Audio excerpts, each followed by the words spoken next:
disagree. And that disagreement sometimes leads to good speeches, but very few laws. But there was an exception. 2 years ago, we took up this issue, the spread of fentanyl and the deadly impact it's having on America.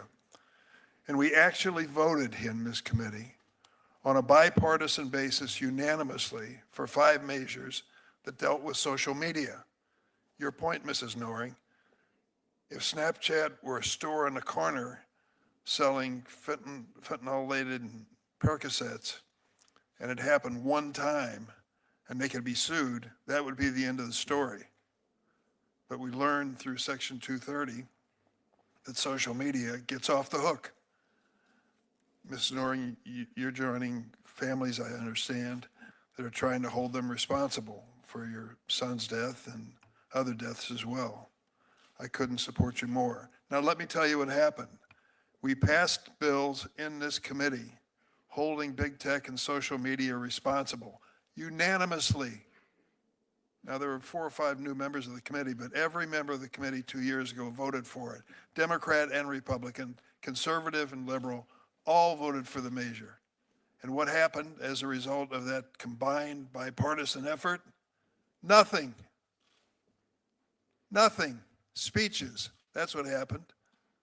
We failed as Democrats in the majority in the Senate. The Republicans failed as the majority in the House to pass any measure. There I said it. Democrats bear responsibility and Republicans as well. We've got to be honest about this. Why? Why would something as popular and as obvious as that fail before the Congress?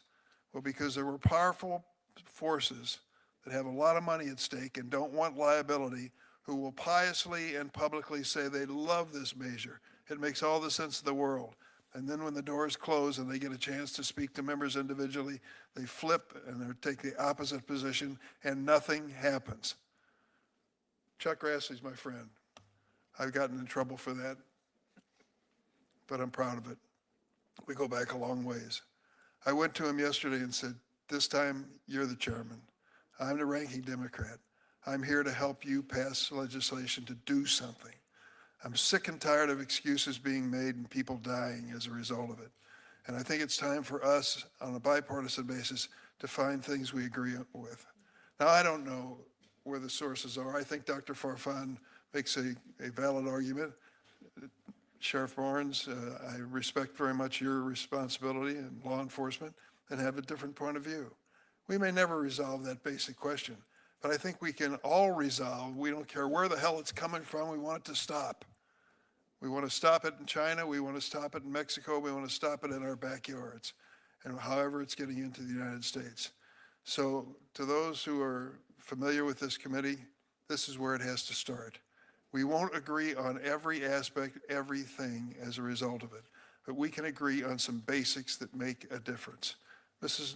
Noring, you've testified before about your son and the loss of his life. Senator Klobuchar told me that. And I'd like to ask you what the families are doing that you've gathered with to hold Snapchat and others liable. So the families and I, Mr. Puerta, Amy Neville sitting behind me, we filed suit against Snapchat. We are in the process of making it through the courts as we speak. There's, oh my God, how many? They have hundreds of cases behind ours. For a while, it was looking pretty grim. I mean, Snapchat has been immune for so long, and it's now making its way through. We just got word that we're going into discovery. Mr. Puerta? Yes, sir. It passed out of Judge Lawrence Riff on January 4th of 2023, I believe, accepted the lawsuit, and I'm sorry, 2024, not on the basis of free speech, but on the basis of product design. That went on to the appellate court in California, and the appellate court ruled in our favor for the lawsuit to go forward. So right now, we are in discovery. No other lawsuit against any major social media company has gotten as far as ours, sir. I wish you well. I'll close by saying we're dealing with fentanyl and the deadly aspects of that drug, and we're also dealing with sexual exploitation, particularly of children. and a number of members here have shown real leadership. Senator Blackburn on the Republican side, and Senator Blumenthal on the Democratic side especially. We all have bills. We can do this. Hold this responsible. Don't just come and leave and think nothing's going to happen. It's our job to make sure it does happen and do the right thing for you and your families. Thank you very much. And I thank Senator Durbin for bringing up our conversation that we had yesterday on the floor of the United States Senate, and I suggested to him then, but I want our staffs to know that our staff should sit down and see what can be worked out. Let's do it. You bet. Now I'll ask questions, then I'll call on Klobuchar. Leading up to this hearing, my office received 58 letters from grieving families who lost loved ones to fentanyl. I want to offer those letters into the record and thank the families for writing them. So without objection, that will be done. One mother wrote, quote, "Families like mine have been sharing our stories of loss to this poison since before 2018, hoping to ignite action among our leaders.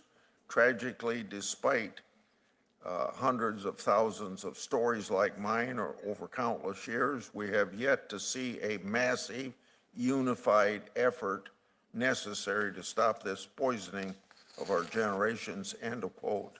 Many of these letters urge Congress to pass the legislation that goes by the acronym HALT Fentanyl, which would make the class scheduling of fentanyls related substances very permanent. Mr. Purda, Dr. Westlake, Sheriff Barnes, in that order. Could you each briefly explain why permanent class scheduling is important to tackling this crisis? I believe that it'll increase penalties for trafficking and distribution. It also will streamline prosecution by removing the burden of proving whether a particular fentanyl analog is harmful. It would be illegal by default, and it would give authorities greater flexibility as well to target emerging fentanyl analogs before they flood the market. Dr. Westlake. So I think it goes back to the whole point of me coming up with this idea was to stop the creation of these. So what this does is it stops them from existing to begin with. We looked at all the possible bioactive modifications to the fentanyl molecule and surgically scheduled those modifications. And so what it's done, and it's proven to be done so, is it stopped them from existing in the first place. So no one's going to jail for them. No one's dying from them because they don't exist. It's the perfect form of prevention. There's a lot of disease. With a disease, the best place to hit a disease is at the beginning. If you can stop a diabetic from becoming diabetic, they're not going to have the problems of having their leg amputated or being on dialysis later. That's what this does, is this stops the very existence. It's one spigot. Illicit fentanyl is a huge fire hydrant. This is one spigot, but Congress can turn it off, and that's what they should do. Thank you. Sheriff Barnes? Mr. Chairman Grassley, I'll summarize the two previous speakers this way. First, with the Controlled Substances Act, not including it as an analog, we saw this happen with methamphetamines back in the 90s, where there were analog knockoffs, and it made it very difficult for prosecution. Most of our state's laws are tied to the Controlled Substances Act, so preclusion of it would eliminate the probability of prosecuting somebody for it. And I'll agree with the doctor when he said if we include these now, it will disincentivize the knockoffs of the analogs because they will be by default included, which will solve the previous problem of prosecutions at the state level. Sheriff Barnes, at the Center for Disease Control reported that 100,000 Americans died each year from drug overdoses. As I've said, 75,000 of those related to fentanyl. And that's been at least over the last 4 years. We've only recently seen a decline. Do you think that we've got a handle on the emergency drug threats? And if not, what do we need to do better? Chair Grassley, I don't believe we have a handle on it. I think we're finally responding to it. The CDC first reported back in 2014, just over 10 years ago, 4% of the nation's drug-related deaths were attributed to fentanyl. 5 years later, that increased tenfold to 40% and almost doubled all over again in the 5 years since. We've seen this coming. We've been non-responsive to it. So I think that we have seen an emergent trend. We have been playing defense. As I shared earlier with my response to Senator Cornyn, I believe it's not doing any one thing. It's doing a dozen things simultaneously that's going to put us in a better position. And first and foremost, as much as people don't want to recognize it, we have to deal with the demand side of this issue north of the border with our addiction crisis in this country to get people in sobriety, which will then deal with the narcotics economy on the supply chain side of it by eliminating the need for the narcotics north of the border. I think that's the most important thing that we can do as a country. Being innovative is good. But, Mr. Musk, this isn't a tech startup. These are public institutions that deal with things like Social Security and Medicare and national defense and provide for the well-being of the American people. And the American people have a right to be part of that debate. Part of that debate. The elections occurred, and one viewpoint got a few more votes than the other, but that doesn't mean we throw out democracy. That doesn't mean what's been done for centuries in this country should just go out the window and be substituted by a small group of people who think they know a lot more than the wisdom of the American people. So that is why this week, Leader Jeffries and I will join together to push legislation to prevent unlawful meddling in the Treasury Department's payment systems, to prevent everyone's records from being made available to a small group of people who can look at them at will, when this has always been kept secret and always been protected, your tax returns and your payment systems and things like that, and it affects average Americans. And who knows, maybe next they'll say, let's slash all of this stuff. That's what they seem to want to do in their $2.5 trillion desire to cut government. We must protect people's Social Security payments, their Medicare payments, their tax refunds from any possible tampering by DOJ or any other unauthorized entity. And that's why Leader Jeffries and I will join together to push this legislation. I yield the floor. No. Clerk will call the roll. Ms. Also Brooks.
Republican whip.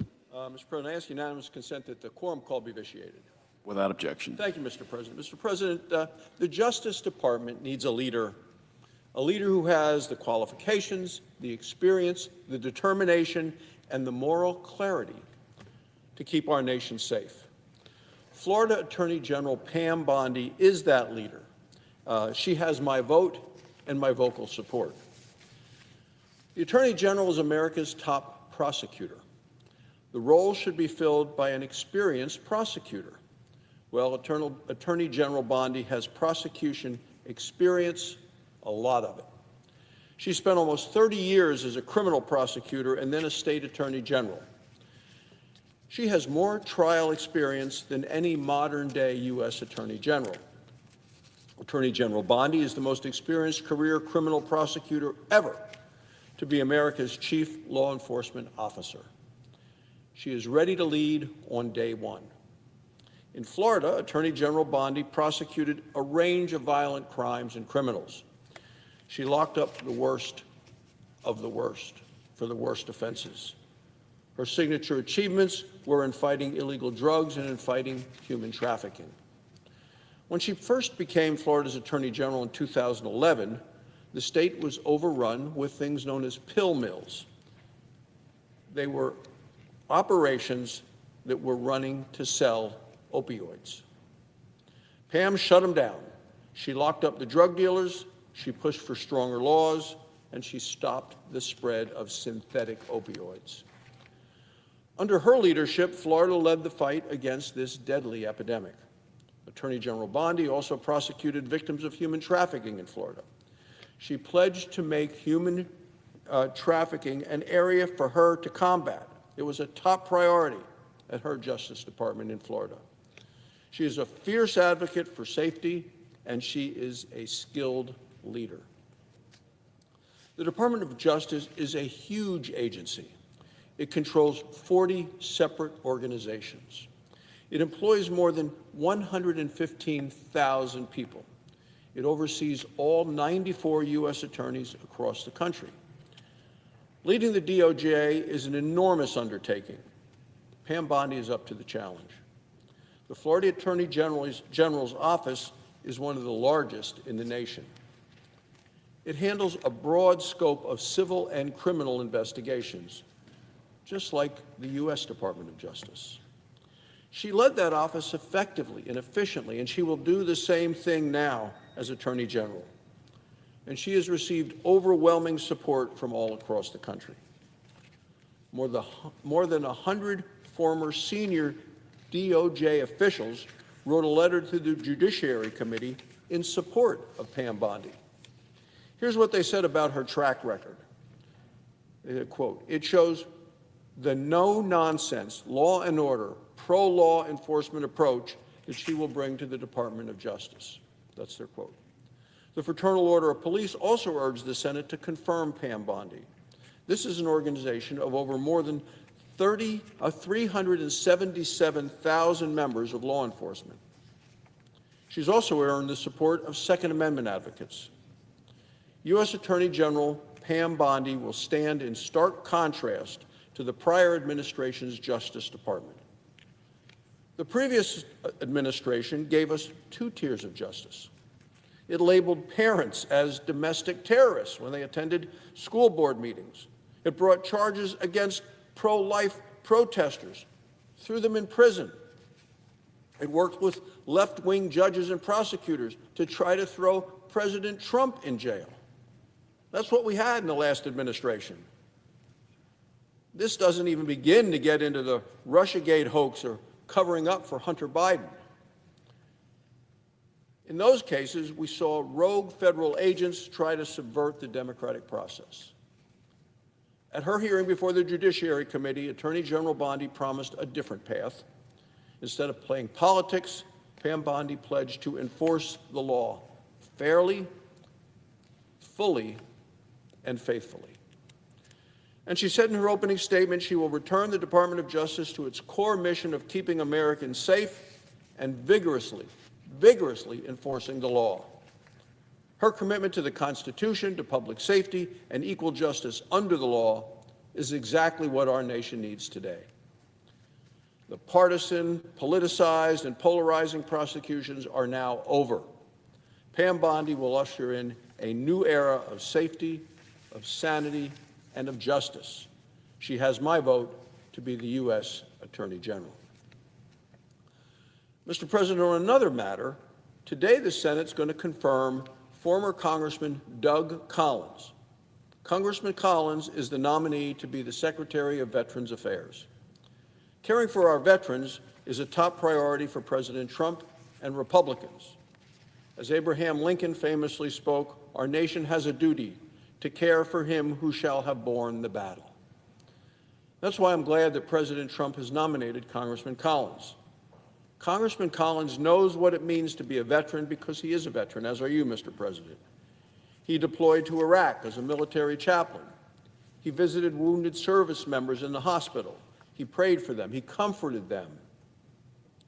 In Congress, Congressman Collins continued to serve our veterans. He received bipartisan support from the Senate Veteran Affairs Committee. The vote was 18 in favor and only 1 opposed. Looking at his record, it's obvious why. Congressman Collins will improve veterans' access to care, not get in the way. He will also address the alarming rate of veteran suicide and homelessness. As he told the committee, we will not stop until we succeed on behalf of the men and women who have worn the uniform.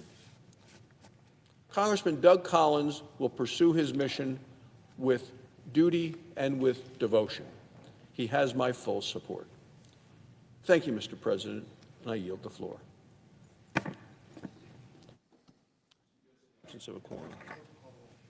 The clerk will call the roll. Ms. Also Brooks.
Mr. President.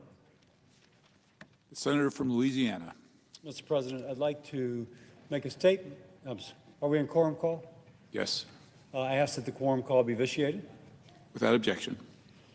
Mr. President, I'd like to make a statement regarding my vote in committee to, on behalf of Robert F. Kennedy to be the Secretary of HHS.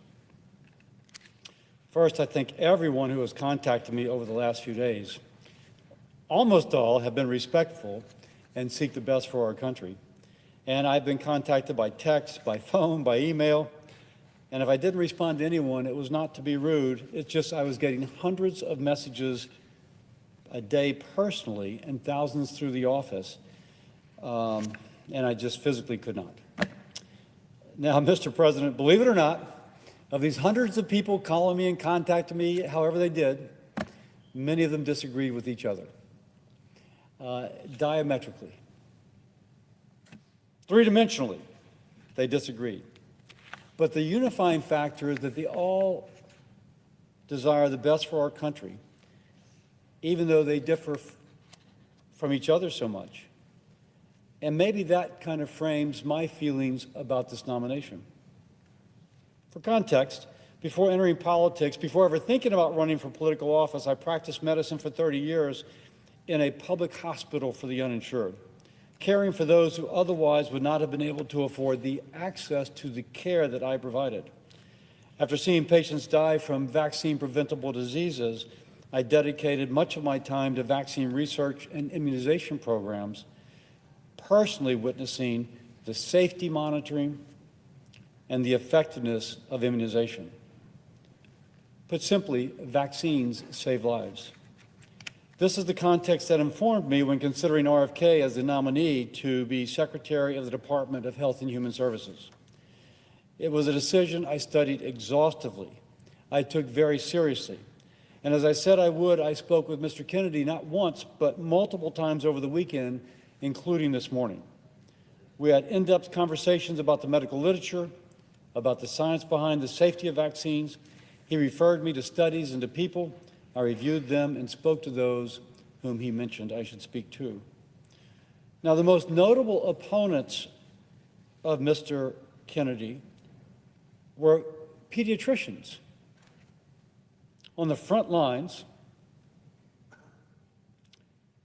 of our children's health who regularly have to combat misinformation, combating vaccine skepticism with correct information that comes from their education, their training, and experience as physicians.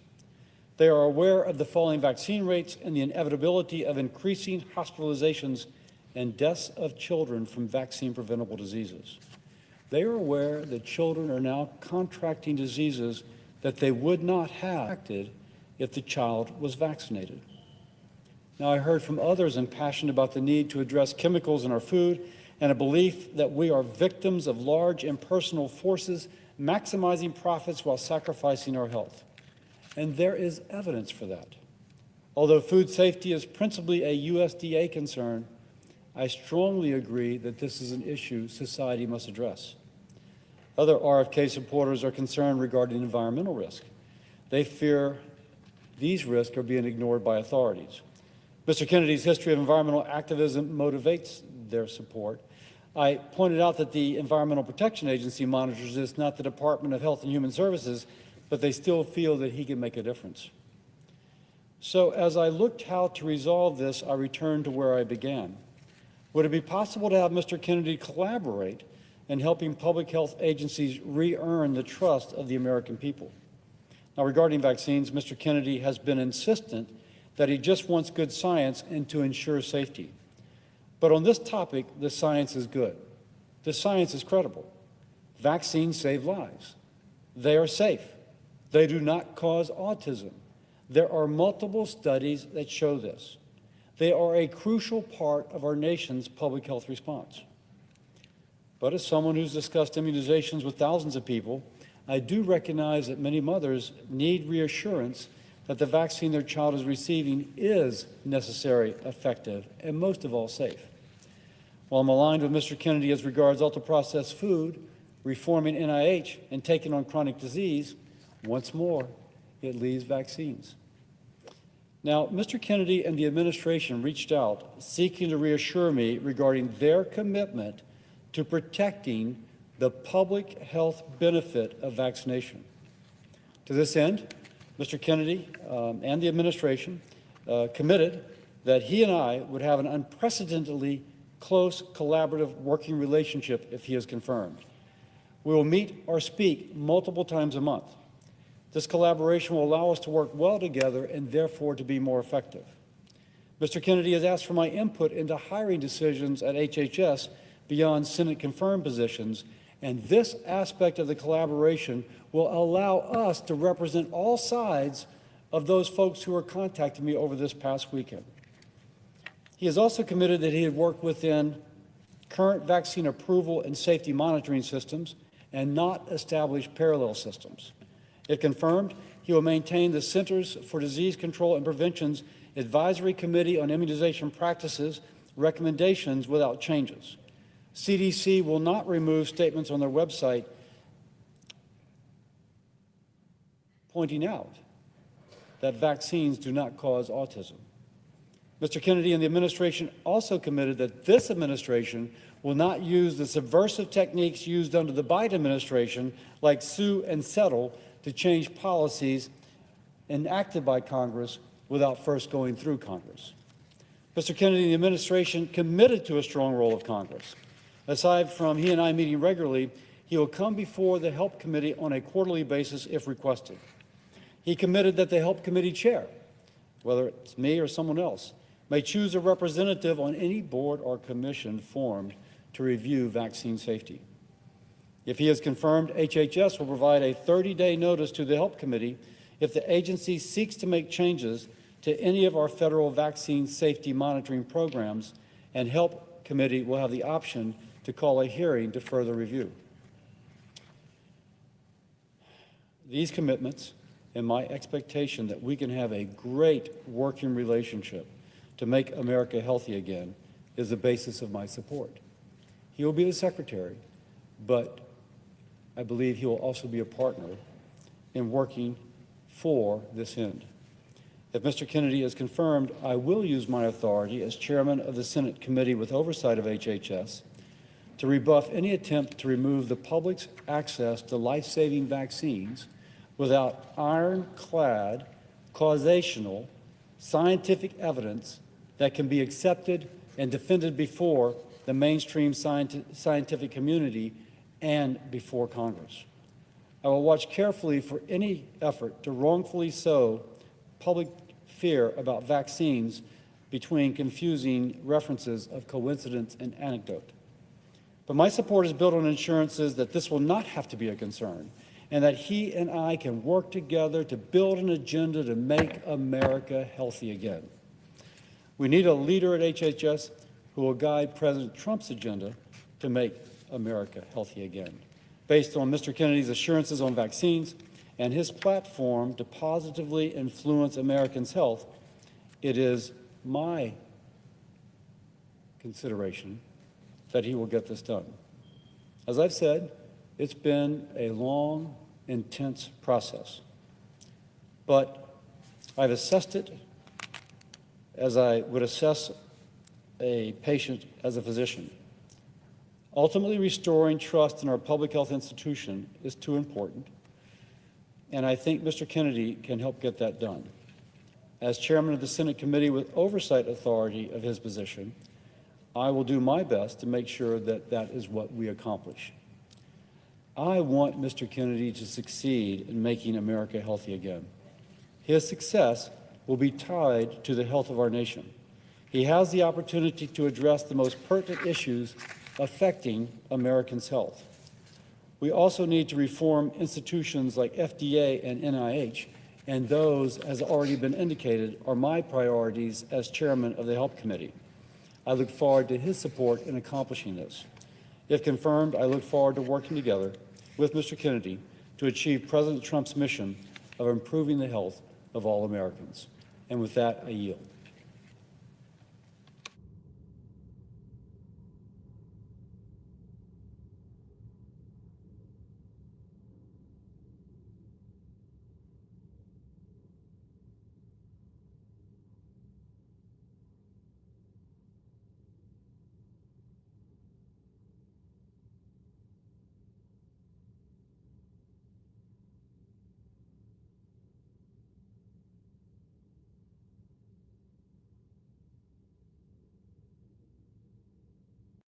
California. All of Orange County high schools have done it, with Amy Neville presenting the documentary. Uh, I think the education awareness is key in abating these senseless drug deaths, because these kids just don't know. They don't know what they're ingesting. They're dying because they've been deceptively sold a counterfeit pill that they think is a pharmaceutical grade oxycodone, for example, and it turns out that it's a fake pill and they end up dying. First time use. Education awareness is working, but we're just a small organization. We need to do this nationwide. Mr. Steve Hilson says it all the time. With COVID-19, we all knew that we had to wash our hands and have a mask over our faces. Why on the national or on the federal level, why have we not had a PSA campaign of sorts of warning all parents and children of the impending danger of illicit, or should I say recreational drug use? I think that's very key, because again, due to the stigma of addiction and overdose, most kids and most parents don't understand the problem of what it is. I also feel that interdiction is helping a lot, as well as naloxone. So the three-pronged approach: education, awareness, interdiction, and naloxone, widely available naloxone on college campuses and high schools, I think is really helping out the situation a little bit, but we need to do a lot more. Thank you. Ms. Norris? I agree. The education and awareness piece is huge, but we face roadblocks all the time with schools that don't want us to come into their schools because they feel that we may basically, in a sense, give kids the idea that it's okay to go do these drugs. And it's so ridiculous. We've shown Dead on Arrival. I'm a former member of Void. So we do that oftentimes. We also show the Come Back Home film that the Alexander Neville Foundation produced, which is told from the youth preventative side of things. And I think when you hear from the youth directly on this crisis, that is so impactful. We also pride ourselves on going out into the community, doing community events, bringing the community together, doing naloxone trainings, getting that information out there, really reducing the stigma of this crisis, because I say poisoning while so many say overdose. You will never hear me say that my son overdosed, because my son was poisoned. I know that if my son knew that that pill was going to take his life, he would have never have taken it. Like Senator Klobuchar said, all of my hopes and dreams for him and his future are gone. But not only that, his dreams erased in the blink of an eye. So, and I mirror your sentiment. Our government really needs to step up and start taking the handle on this, because we're just parents out there. We're spending a lot of money out of our pockets. Most of us don't qualify for public grants or anything like that. Why don't we have the campaign? Kids are dying. You would think that that would be a priority. And yet it's us out there doing the work, and we will do it, because that means potentially a child's life is saved. Thank you both again for your testimony, and to all the parents who are here representing their children. I want to thank you for your advocacy. Really important for us to see you and to hear you, and thank you for your testimony. Yield back. Couldn't agree more. I'd like to enter into the record a letter of support from 9 organizations that represent the medical community, led by the American Society of Neurosurgeons. Their letter commends our bipartisan leadership in addressing the fentanyl epidemic and notes that the temporary schedule classification is not sustainable. They note that, quote, continually revisiting its classification creates confusion about the dangers of these substances and hampers efforts to address the crisis comprehensively, end quote. I ask unanimous consent that the entirety of their letter be entered into the record. Thank you. Thank you. Senator Hawley. Thank you, Madam Chair. Thanks to all of the witnesses for being here. Ms. Norrie, Mr. Puerta, I want to particularly thank you and thank other parents who I think are in the room today. You've highlighted the true crisis that we're facing. You know, my home state of Missouri in 2022 alone, child fatalities from fentanyl doubled just in 2022. Deaths for children under the age of 5 increased by more than 500% in my state, and fentanyl is our leading cause of death now in the state of Missouri. So the fates that your families have endured are being replicated all over my state as well. And that's really a wake-up call, I think, for this body to do something.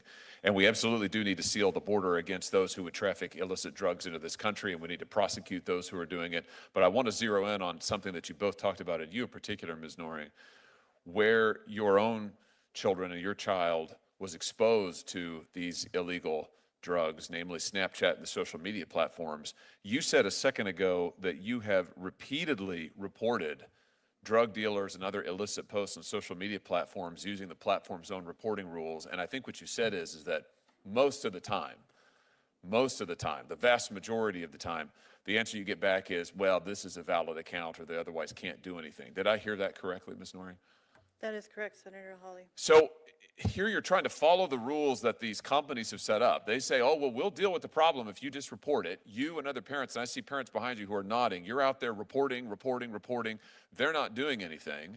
And I noticed that you also, I've read your written testimony, you had a meeting with Snapchat executives. I think you were there for that too, Mr. Porter, in the spring of 2021. That's correct. And they told you, just walk us through that, Ms. Norrie, if you would. You reported to them what was going on their own platform, and they told you what exactly? The first three things out of their mouth was, we had no idea this was happening on our platform. You can't sue us because we're protected under Section 230. And as parents, you should have been monitoring your children better. My son was 19 when he died. Number one, how do you monitor an adult? Number two, how do you monitor a child on an app in which the whole allure to these kids is the fact that the messages disappear? And that was something that I brought up to their attention, and they really had no response. They don't care. They don't care, and I think it's interesting they pointed out to you that you can't sue them.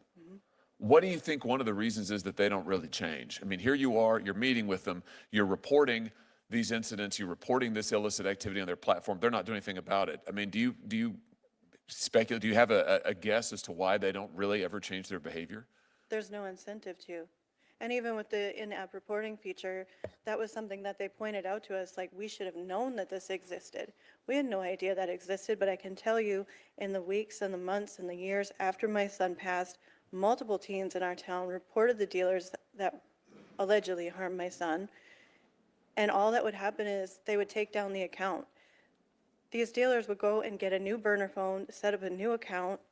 Snapchat told us they had IP blockers and Wi-Fi blockers to recognize the devices. These dealers are buying burner phones. They're going to, I don't know, your coffee shop, your school, you're going to the library and setting up a new account. Our dealers in my community laughed at Snapchat. They're like, haha, they tried to bamboozle us. We're back, baby. Seriously. I want to just highlight what you just said, because I think I want everybody who's watching this, and I want every member of this committee and every member of the Senate to understand what you just said, which is that the social media platforms don't change because they don't have any incentive, which is a very polite way of saying there's no hammer on these people. They do whatever they want to do because they know nobody can effectively hold them accountable. And they really let the mask slip when you two walked into their offices and told them that they had participated in the killing of your children, because that's what happened. They made money off of it effectively because they're making billions of dollars on their social media platforms. They're killing our kids. They're exposing them to all kinds of ungodly material, and they won't do anything about it because we can't hold them accountable. And I just want to say to members of this body, that has got to change. It is time to give parents the right to sue these platforms.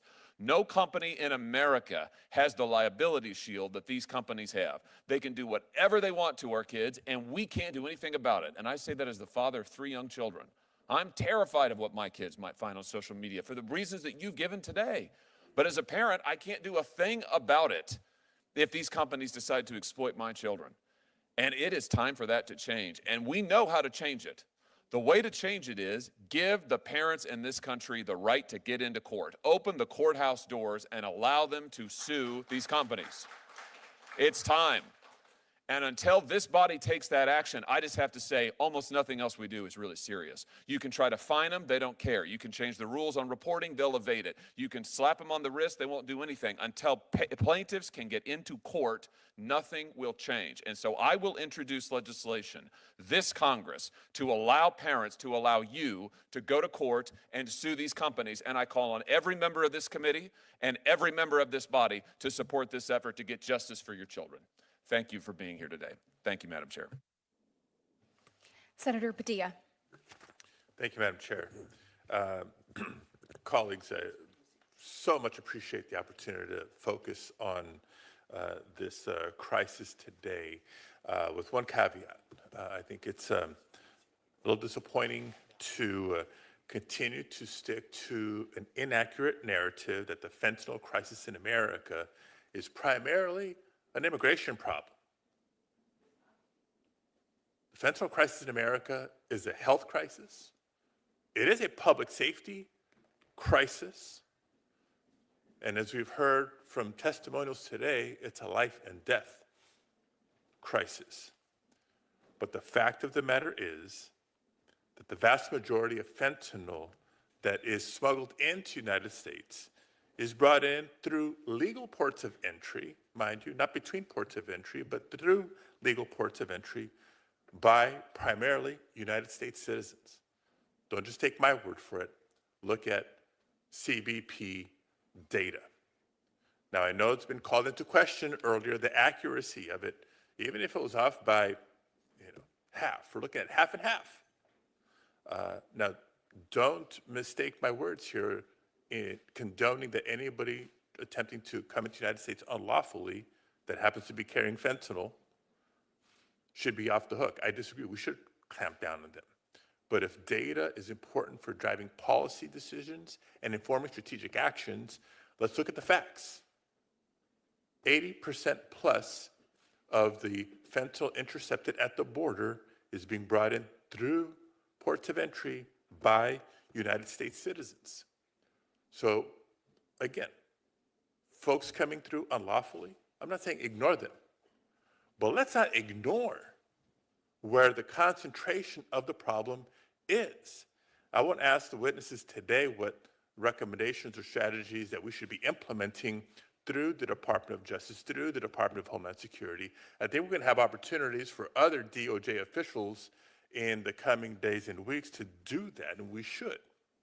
But I will suggest, colleagues, that the recent changes by the administration at the Department of Justice that has resulted in the shifting of critical resources, including from the FBI, including from the DEA, including the ATF, towards immigration enforcement, which, be clear, be honest with ourselves and the public, is not exclusive to violent criminals. It's everybody.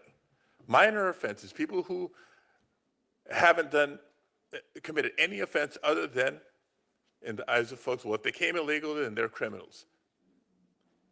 Horrible, horrible way to think about this. It's doing a disservice to our efforts to crack down on fentanyl crisis and other illicit drugs that are hurting and killing so many of our kids.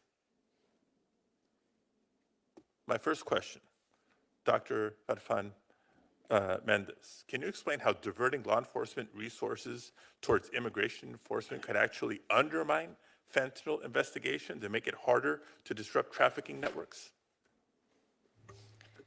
So the U.S. has a mechanism called the Organized Crime Drug Enforcement Task Force. And this task force is made up of several agencies, Department of Justice, Homeland Security, Department of Labor, the U.S. Postal Service, and a number of others. State Department is also included. What's going on, everybody? Putting together criminal investigations that take down trafficking networks is a long process. It takes time, it takes interagency coordination. In the best of cases, it also takes international cooperation, including with Mexico. And so when you distract those resources and allocate them in another task, in this case, for instance, immigration enforcement, effectively what you're doing is undermining long-term efforts to try to precisely bring criminal groups to justice. What happened to the... So there is, in the world that we have of limited resources, when you take away from one area, you will definitely impact another. And so there is definitely a concern of weakening this organized crime enforcement task force. And it's okay if you don't know the answer to the following question, but in case you do, Not that this hearing is certainly not important, because it is, but I thought we were covering the Pam Bondi and RFK Jr. Looks like, is that over, or are they okay, hold on a second. We got to watch this. And GMs, and there was a commitment to that. And if we broke that commitment by talking to anyone else, this day would never happen. So I think trust was at the center of all those discussions. And I called Jeannie after the coffee in Dallas and brought her in immediately, as I do with everything. Her and I have a really strong working relationship, and the fabric of that is that we share things in real time. Boy, did this guy She was fleece the Mavericks or extraordinarily what? excited and hopeful that we could get to the end. Rob which we were able to Pelinka. do. Hey, Luca and Rob, Melissa Rowland, Fox Sports. Over here. I have a question for both of you guys. Obviously, from the league's biggest superstars to fans, people were shocked that the Mavericks were willing to deal a 25-year-old superstar in his prime who has another 10 years at least ahead of him. What was both of your guys's, I guess, Rob, what was your level of shock that this was even on the table? And Luca, what was your level of shock that the Mavs were willing to deal you? I try to take everything in stride. I think, it's interesting if all of us watch Luka play. He has a combination of basketball joy and killer instinct, which is really rare. That was number 8, number 24. And I think learning lessons from that mentality are to stay in the moment. And so I don't think of it in terms of shock, surprise. I think of it in, okay, this is coming at me. It's like a game, maybe a. All right, so the Pam Bondi, this is what we were supposed to be streaming, the Pam Bondi, Doug Collins vote here in the Senate. It looks like it's still not happening, which is maybe why they switched over to the fentanyl hearing.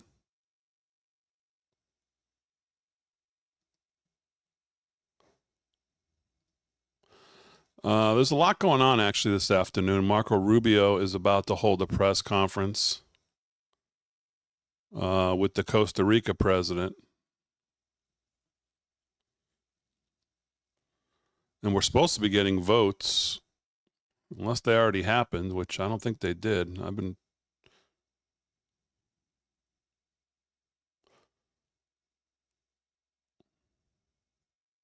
on RFK. So, all right, we'll keep an eye on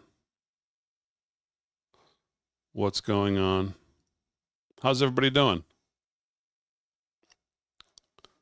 What's going on? What's going on, everybody? I seem to recall Big D said the same thing last night. What are we referring to?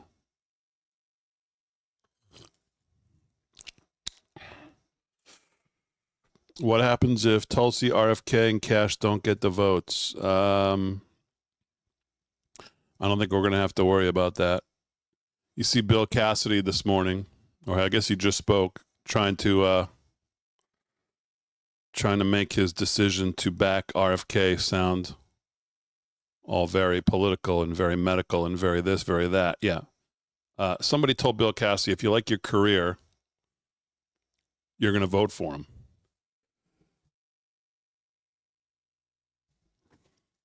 And that's exactly what he decided to do. No more, no less. I like my career, so I think I'd like to stick around a little longer in this job. So I think I'll vote for RFK. He can make it sound like whatever he wants to make it sound like, but that's the deal.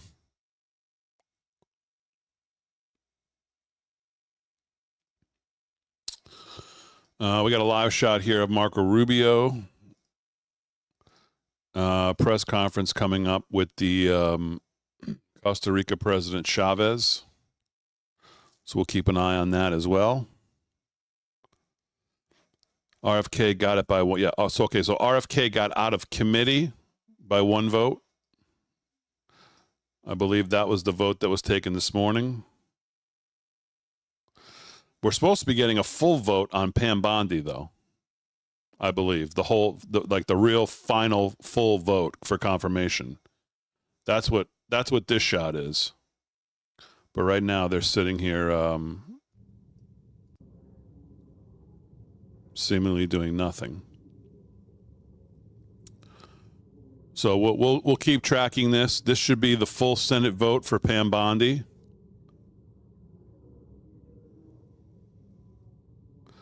And we have the live shot of Marco Rubio's press conference coming up. We'll keep an eye on that. Prime Minister Netanyahu arrives to the White House today. Mr. Banks, aye. Mr. Houston, aye.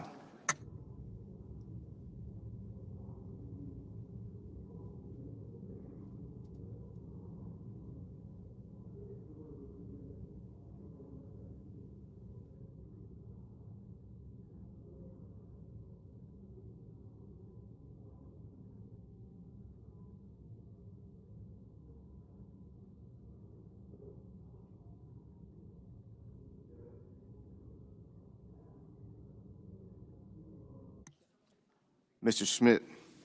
Schmidt, aye. Mrs. Fisher, aye.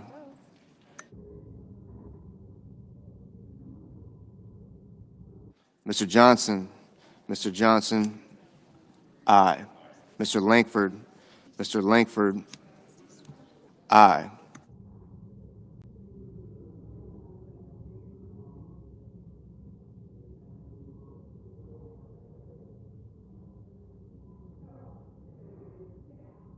Miss Baldwin,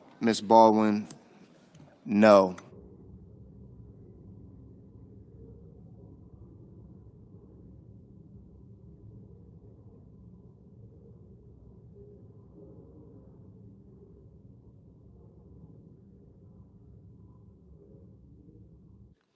Mr. Scott of South Carolina, aye.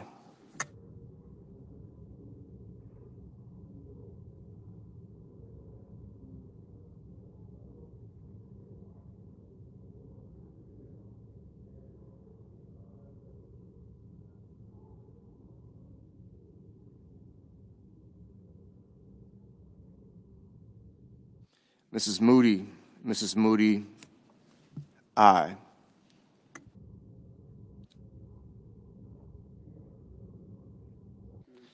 Mr. Justice,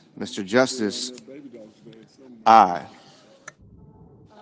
Miss Lummis, aye. Miss Rosen, aye.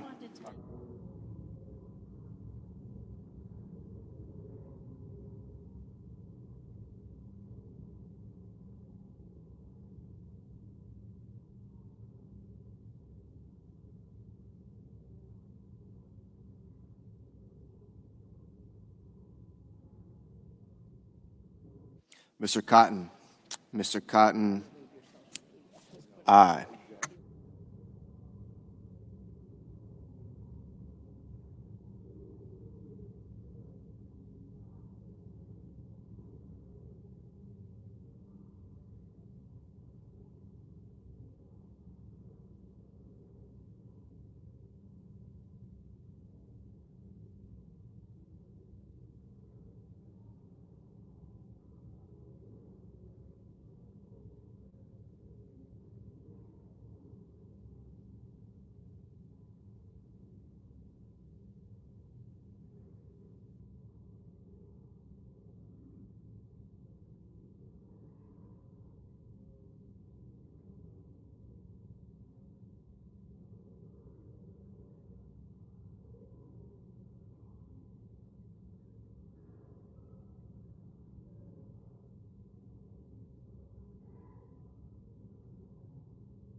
Mr. Mullen, aye.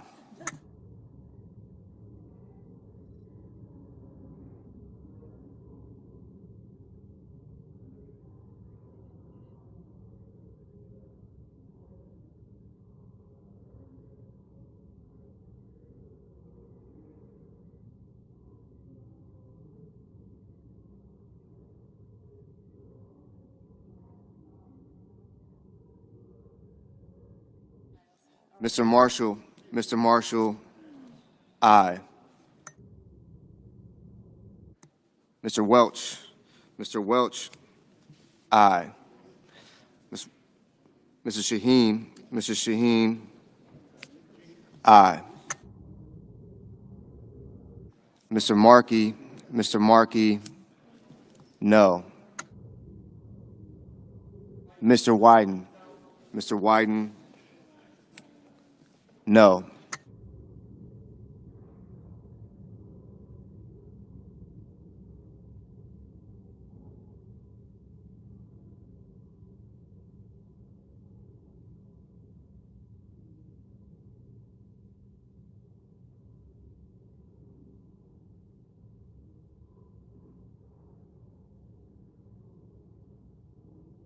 Mr. Ricketts, Mr. Ricketts, aye.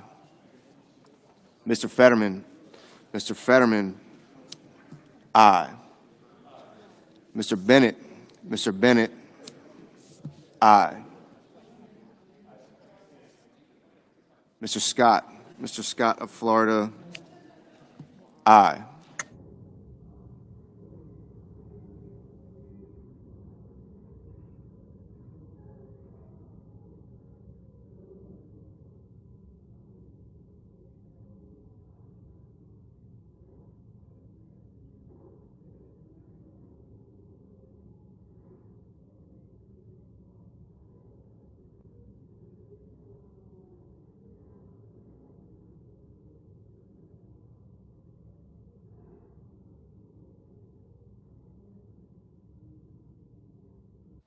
Mr. Kramer, Mr. Kramer, aye. Mr. Cruz, Mr. Cruz, aye.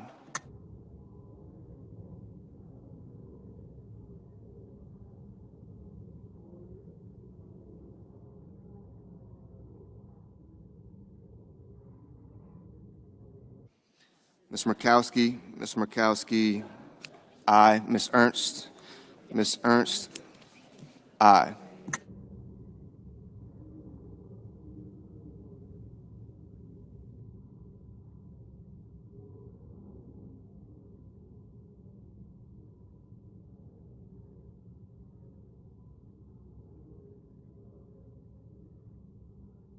Mr. Ossoff, Mr. Ossoff, aye. Mr. Sanders, Mr. Sanders, aye. Mr. Risch, Mr. Risch, aye.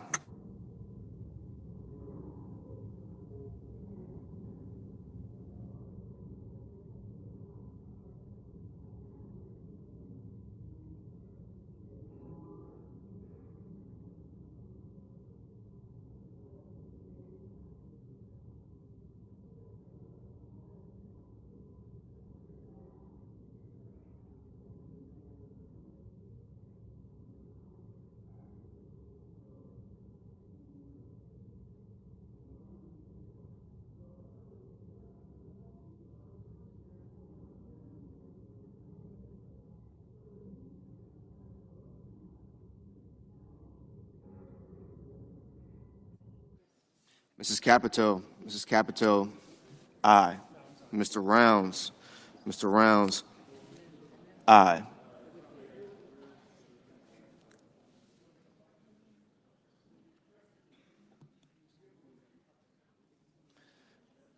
Mr. Daines, aye. Mr. Merkley, no.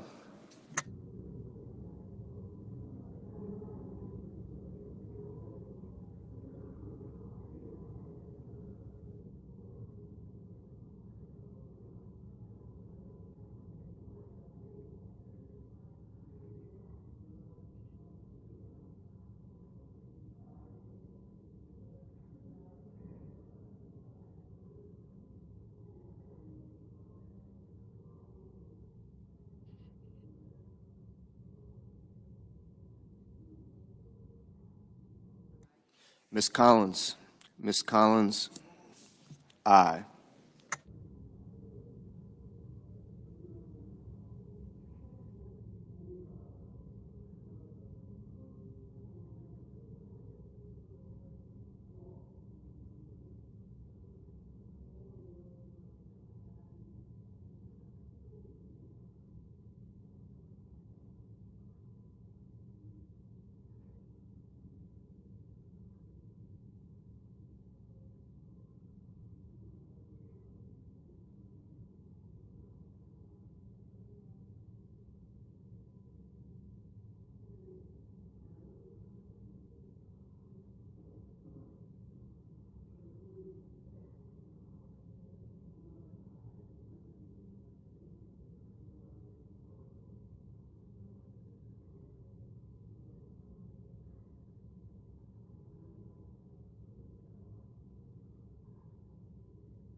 Ms. Also Brooks. Ms. Also Brooks.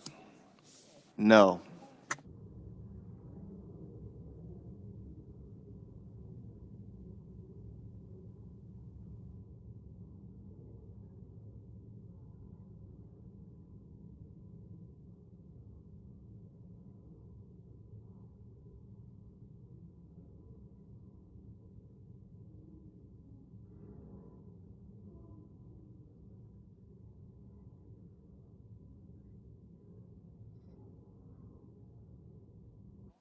Mr. Padilla. Mr. Padilla. No. Ms. Hassan. Ms. Hassan. Aye.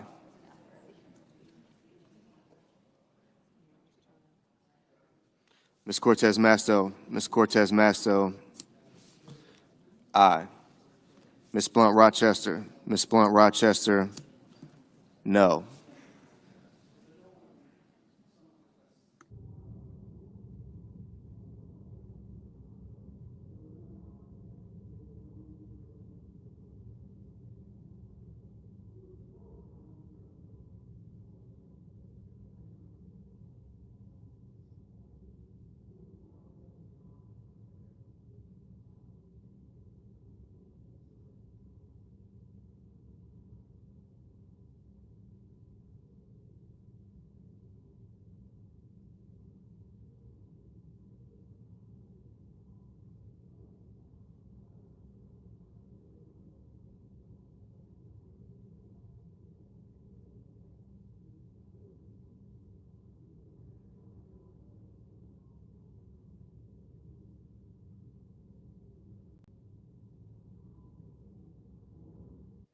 Mr. Kennedy. Mr. Kennedy. Aye. Ms. Hirono. Ms. Hirono. No.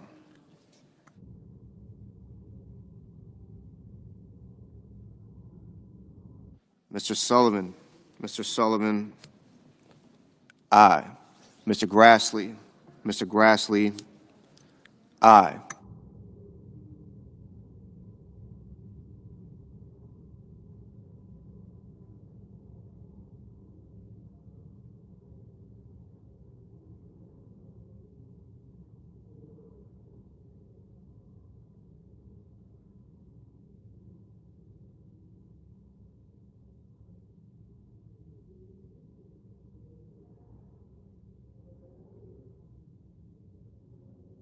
Mr. Thune. Mr. Thune. Aye.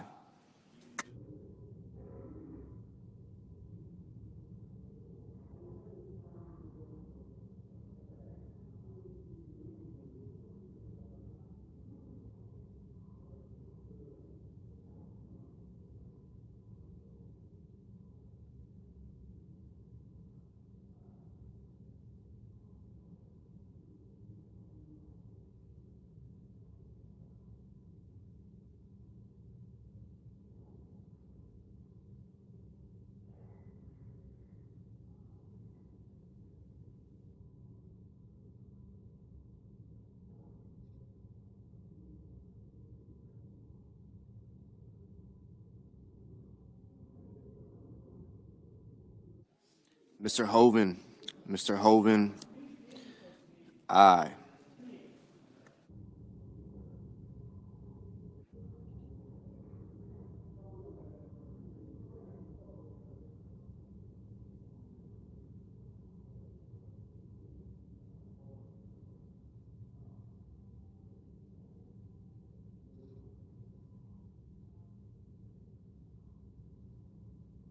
Mr. Gallego.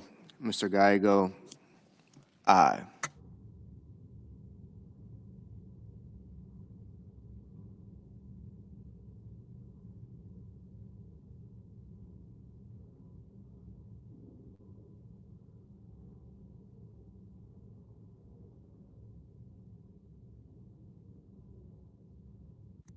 Mr. McConnell. Mr. McConnell. Aye.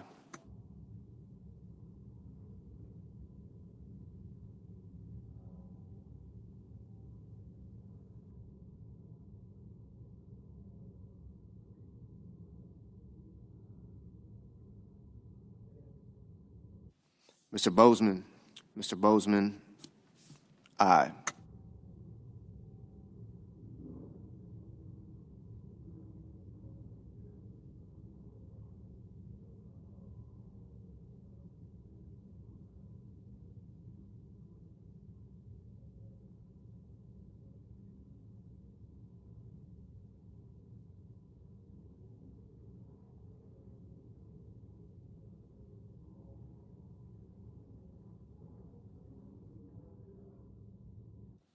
Mr. Blumenthal.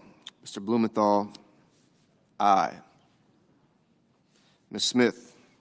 Ms. Smith, no.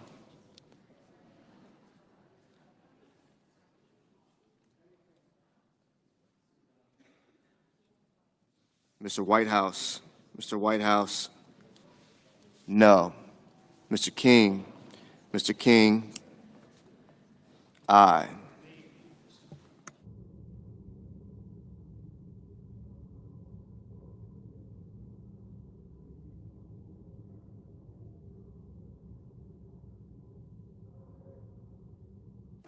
Mr. Budd. Mr. Budd, aye.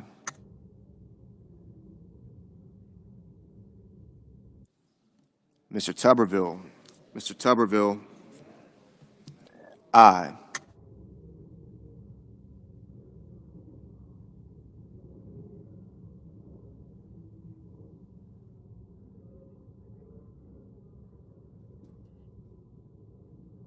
Otto, thank you for the gifted subs. Very much Mr. McCormick. appreciated. Mr. McCormick, aye.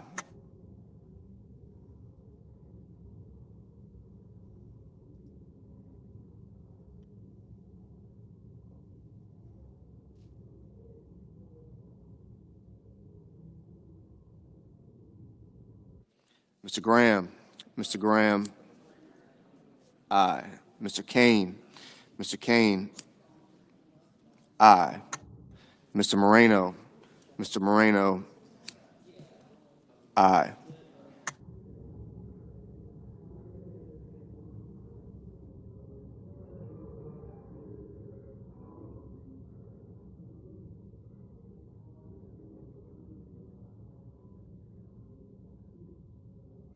Mrs. Murray. Mrs. Murray, no.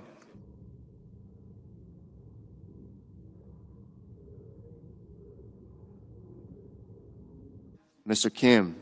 Mr. Kim, no.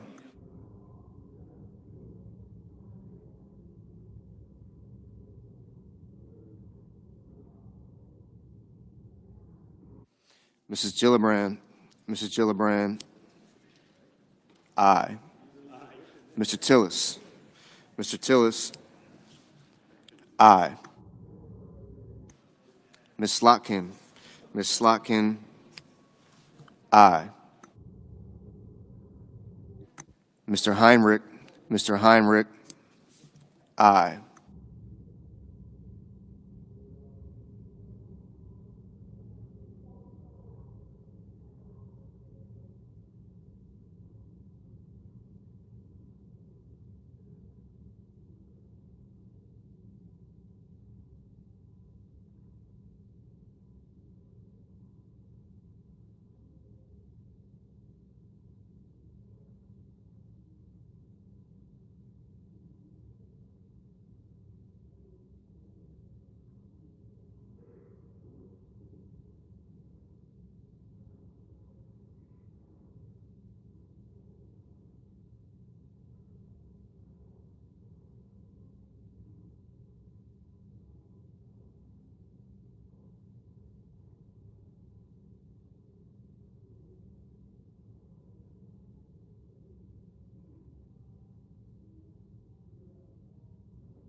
Mr. Murphy. Mr. Murphy, no.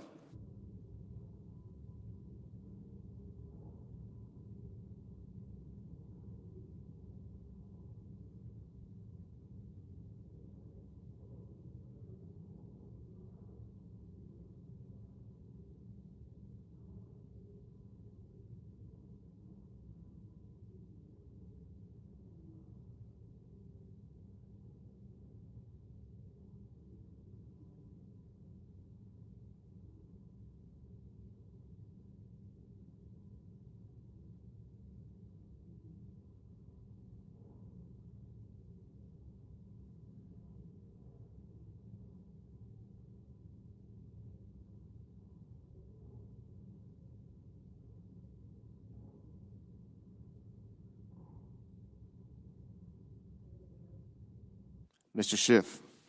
Mr. Schiff. Aye.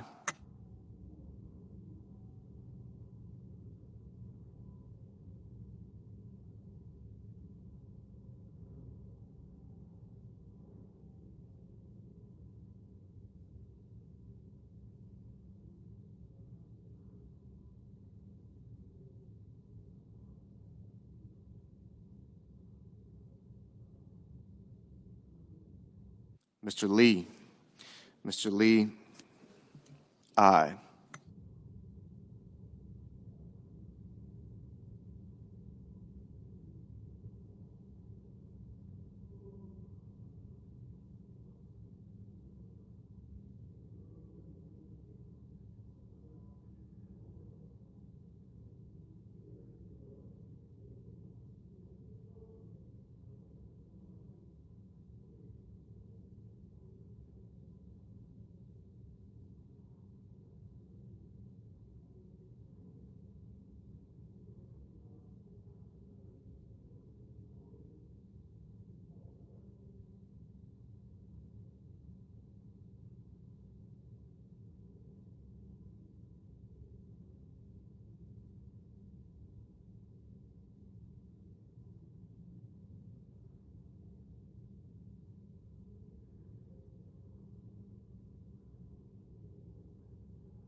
Mr. Peters. Mr. Peters. Aye.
Mr. Reed. Mr. Reed. No.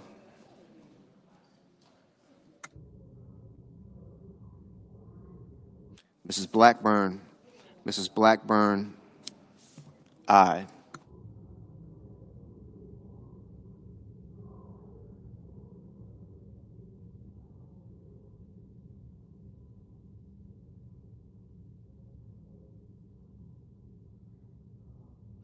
Ms. Cantwell. Ms. Cantwell. No.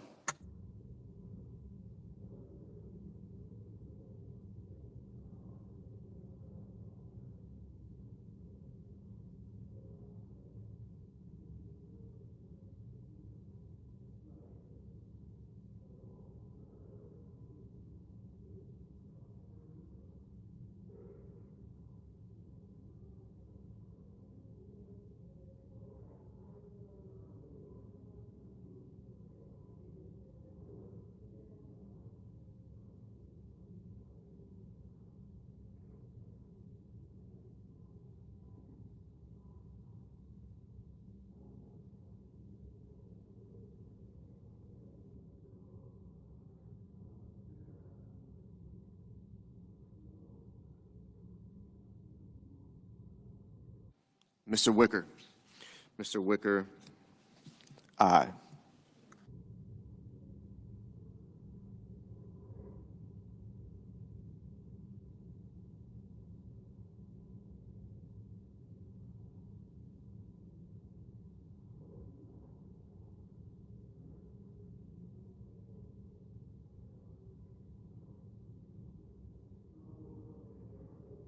Mr. Warnock. Mr. Warnock. Aye. Mr. Young. Mr. Young. Aye.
Mr. Van Hollen. Mr. Van Hollen. No.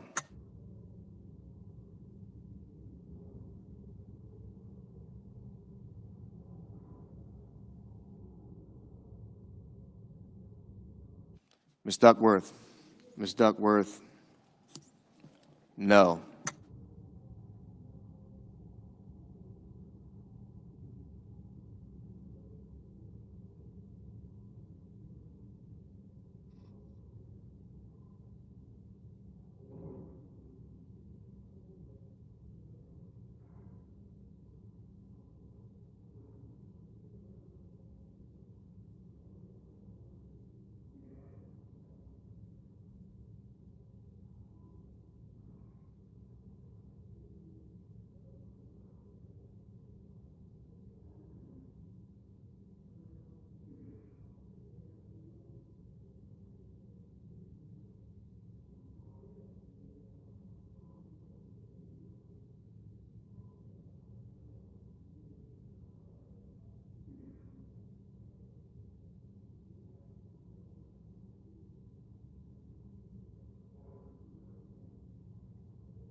Mr. Coons. Mr. Coons. No.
Mr. Durbin.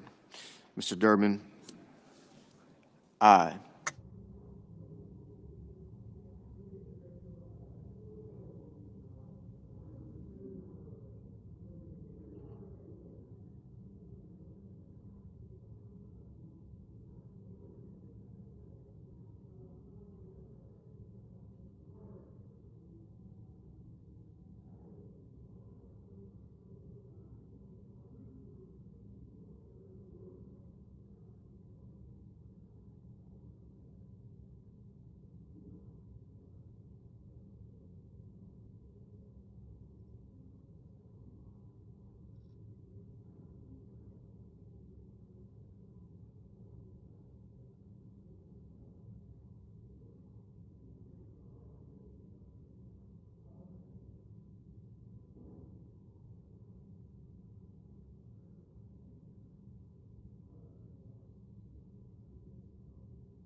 Mr. Booker. Mr. Booker, no.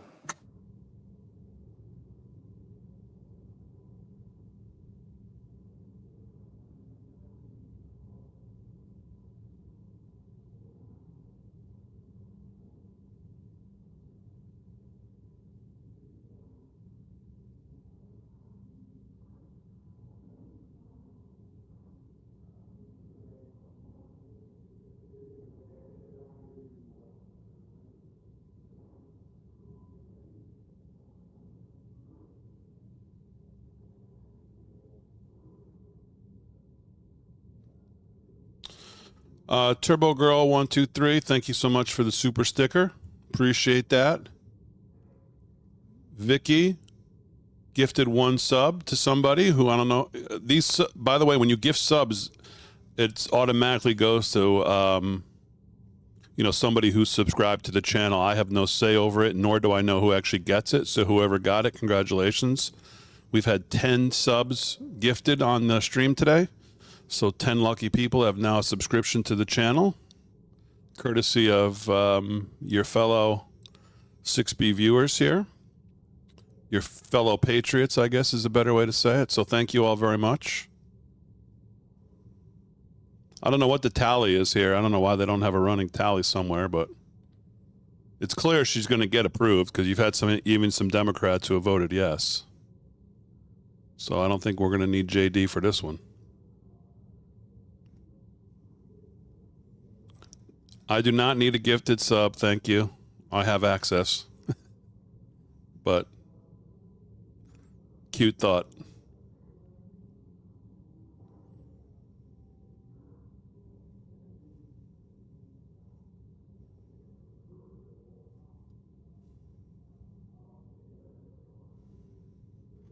By the way, if you're one of the lucky if you're one of the luckies who gets the subscription to your account, let us know so we know maybe who's getting some of these.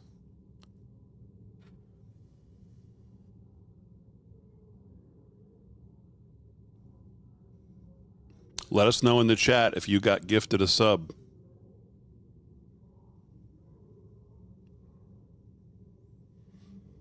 Oh, the vote we're listening to right now is for Doug Collins for Secretary of Veterans Affairs. That's what Nikki said. This is not the Pam Bondi vote? Okay, my fault. It's hard to keep track of what the hell they're doing here. Mr. Hickenlooper.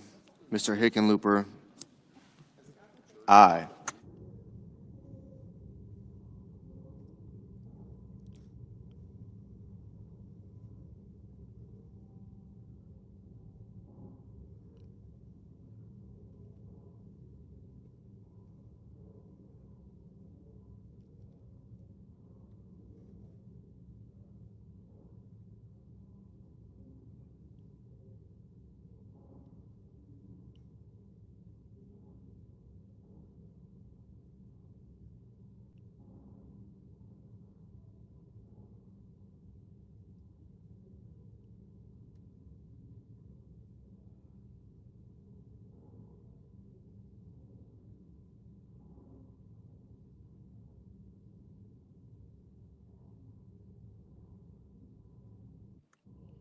Ms. Klobuchar.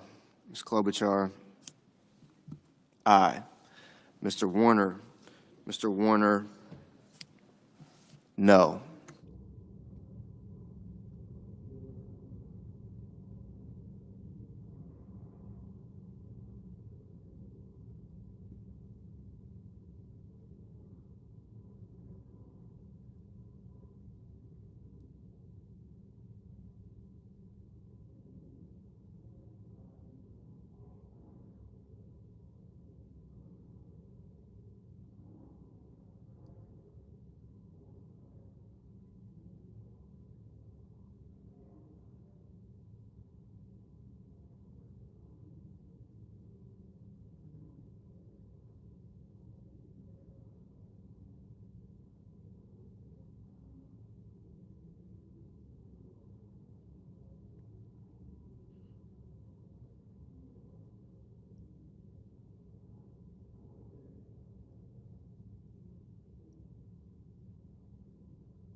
About 1,500 of you in here. Appreciate that. Hit the like, subscribe.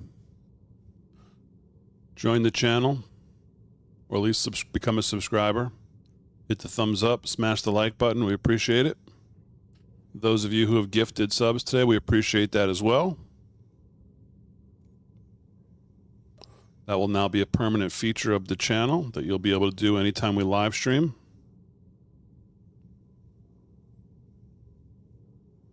Hello, Marilyn. At this pace, it'll take a month, yeah.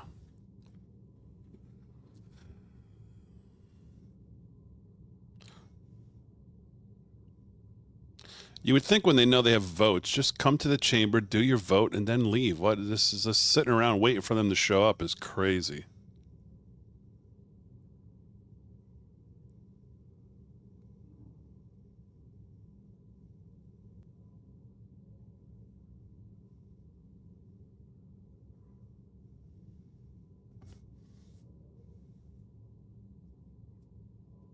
Doug, I don't know what the vote is right now.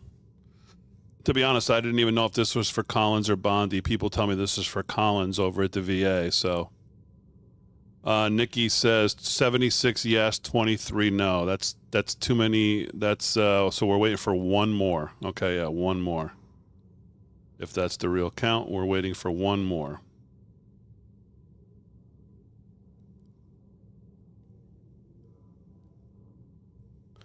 I wonder if Bondi's vote's going to come after this. We got to do this all again, or what? That's the one I really want to watch. I'd rather watch the Luca press conference, quite frankly.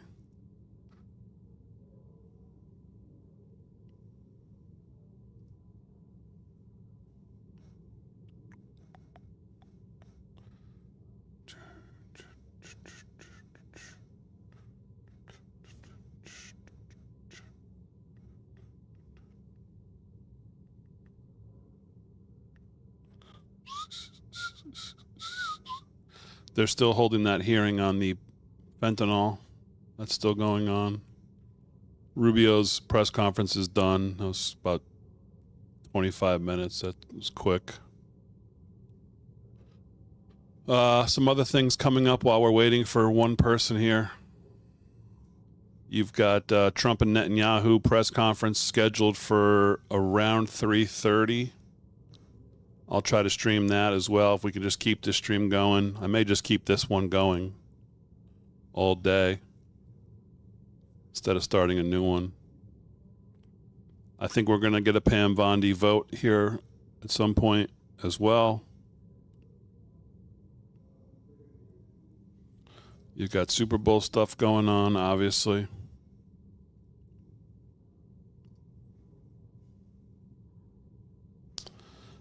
You got Senate Democrats are going to hold their news briefing at 1:30. It's in about 27 minutes. You've got Senate Republicans holding their news briefing at 1:30. Which one should we watch? Now, this Associated AP says the Trump-Israel-Netanyahu joint news conference is 5:15. The other one said it was 3:30. Well, either way. So from this vote, we'll go over to the Senate Republicans news briefing and see what they have to say. Or maybe we should watch the Democrat one. That'll probably be more entertaining, at least for our purposes, which is what we're looking for. Tulsi won't get in. Nonsense. After the Susan Collins card fell, the rest of the deck will fall as well.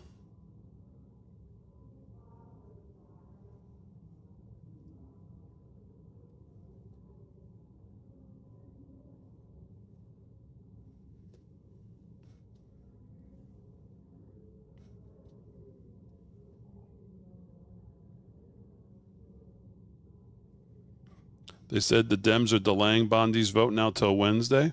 Okay, maybe. So if that's the case, then I don't know who we're waiting for here, but this should pretty much be it. That's fine. We'll just wait here, and then we'll go over to the press conference.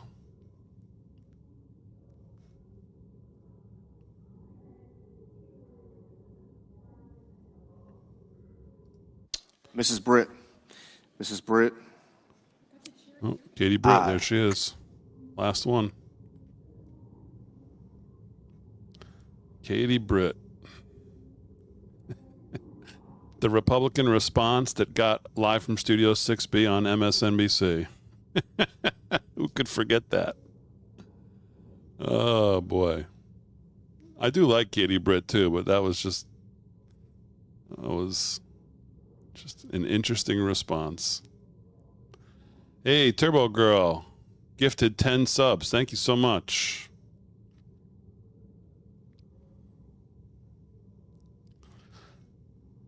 Ten more lucky Patriots get a membership, free month to the channel, which we're going to be doing. We'll be doing some members only live streams, I think, with the boys. It'll be fun. And we're going to make members of the channel get first exclusive look at new videos. I think you'll be able to watch it for the first half an hour before it goes totally public. So that'll be another advantage to having a sub to the YouTube channel. We're going to really try to grow the YouTube channel over this year, bring some nice value to it as we learn what we can even do. A lot of it has now been new for this year. So Nikki says 76 yes and 22 no.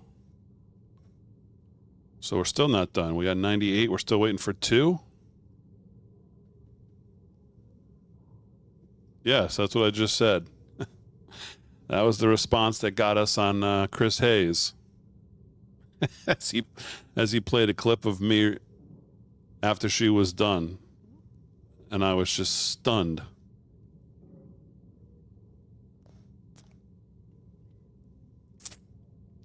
But it is what it is. That's how I felt. Wasn't going to sugarcoat it and be like, oh, wow, what a great response. Nope. It was pretty much terrible. And not at all the Katie Britt that I used to see on these committees, man. She is fantastic. I don't know what she was doing that night.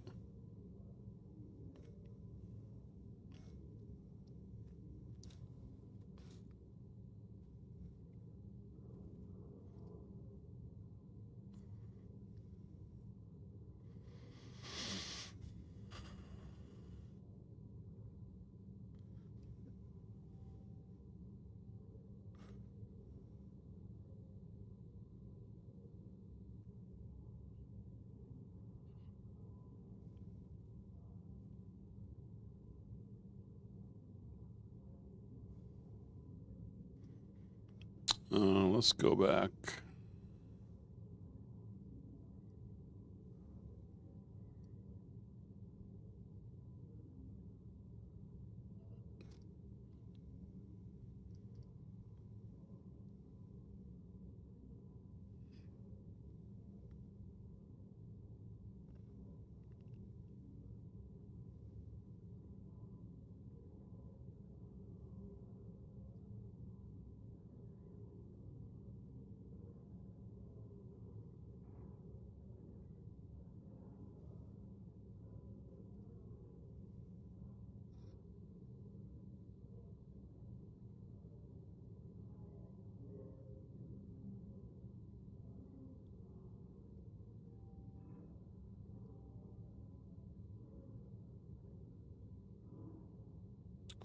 Again, if you're just getting here, reminder, Senate Republicans will hold a news briefing at 1:30. Senate Democrats will hold a news briefing at 1:30.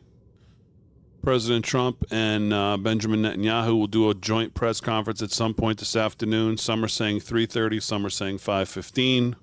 Not exactly sure. Quite a ways away, though. We're watching right now the Senate floor. We believe this is the confirmation Mr. vote for Schumer. Doug Collins. Mr. Schumer, no. Mr. Schumer. Look at him. What a doofus. What an absolute doofus. Lift your head up. Why are you looking at your feet, moron? The yeas are 77, the nays are 23, and the nomination is confirmed. Okay, there you go. The previous order, the motion to reconsider is considered made and laid upon the table, and the president will be immediately notified of the Senate's action. Under the previous order, the Senate stands in recess until 2:15 p.m. Okay, so there you go. In recess till 2:15. Maybe that's when they're going to take the vote on Bondi. We believe that was the Doug Collins vote. We've got 19 minutes or so till the Senate Democrats hold their news conference and the Senate Republicans hold their news conference. And that's the word right now.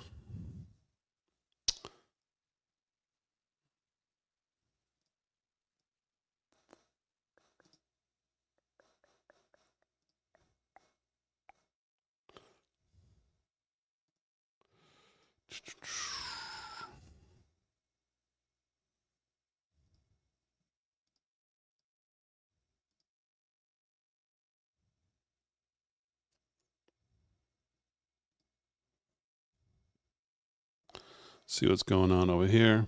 Yeah, that was Doug Collins confirmed as the 12th Secretary of Veterans Affairs.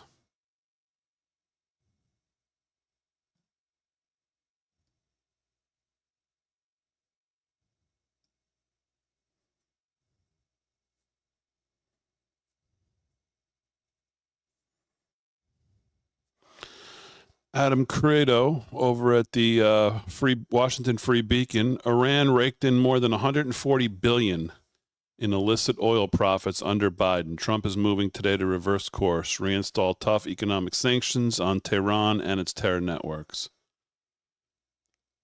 I mean, it's just crazy.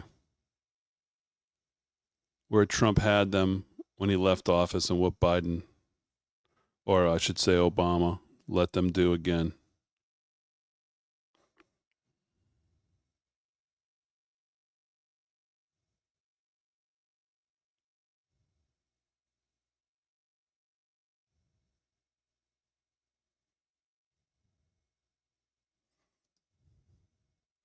Don't you love it when the Democrats are not in charge and all of a sudden all usual norms and everything come back into focus for them?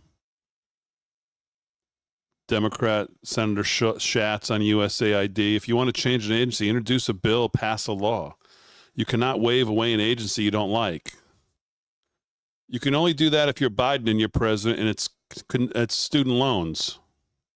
Then you can waive it away, no matter what the courts say. You can't waive away an agency that you don't like or that you disagree with by executive order or by literally storming into the building and taking over the servers. That's not how the American system works.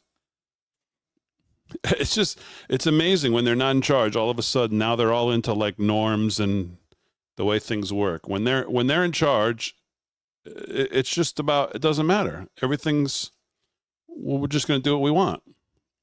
We want to forgive student debt, and I don't care what the Supreme Court says. We'll just get rid of it. Student loans, we'll get rid of it. This, we'll get rid of it. We'll go around them. We'll do whatever we have to do. As soon as they're not in charge, hey, wait a minute. You got to follow the rules. You can't do that. What do you think this is, a dictatorship? These people have no soul.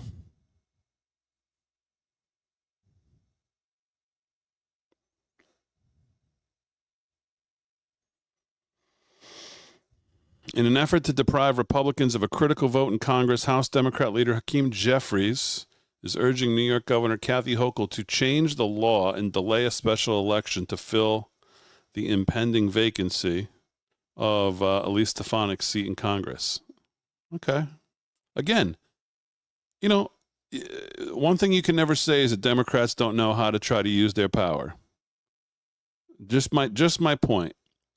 You know, they don't get the opposition from Republicans that Republicans get from Democrats, like this Senator Schatz over USAID. Oh, they'll do whatever they have to do. If they can find a way to procedurally block nominations, blanket blocks on all cabinet, whatever they got to do, they'll do. Like this, Jeffries, go to the governor, tell her to change the law. They'll do whatever they got to do. They know how to wield power. When they're in power, they know how to wield it when they're not in power. They don't give a crap.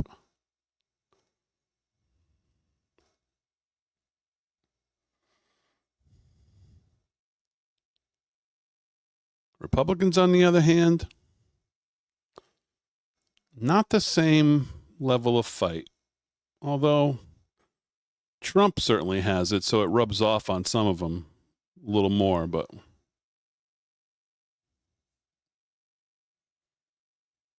pretty much controlled fake opposition for the most part.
Mike Benz, what were we talking about last night?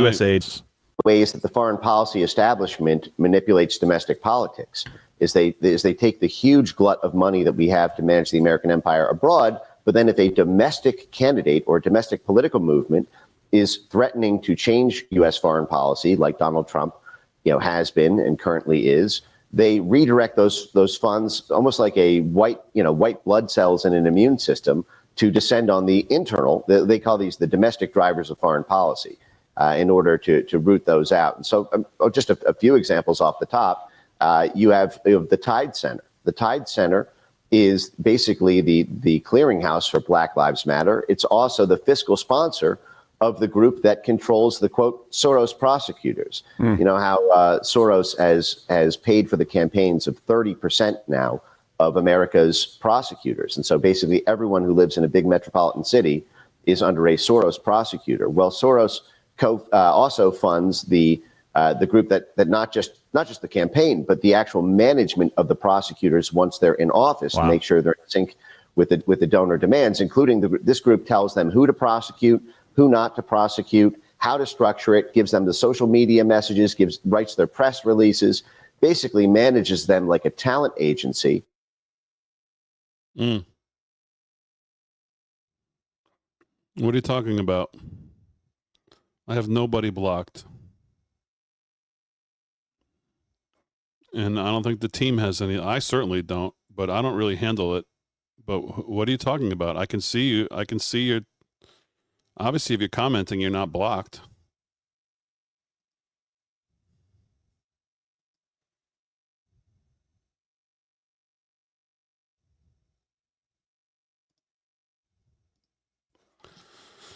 Okay, we're waiting on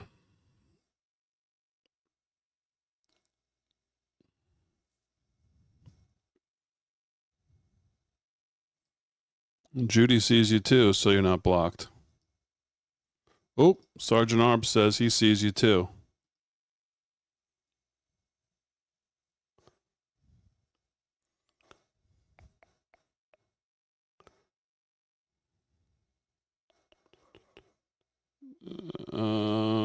Mean Gene NYC, 10 more minimum, Damon. 10 more minimum. I don't know.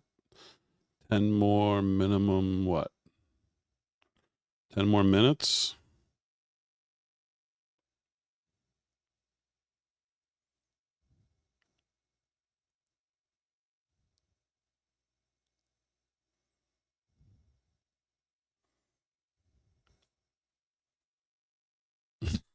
Yeah, I don't see dead people. I see blocked people.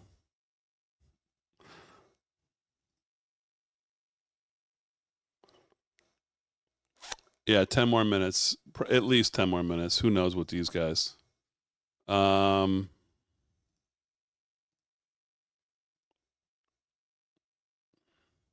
Somebody said the White House released a new video.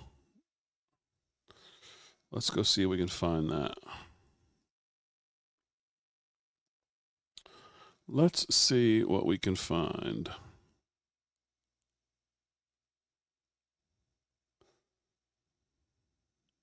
"19 hours ago?" No, they said it was like just recently.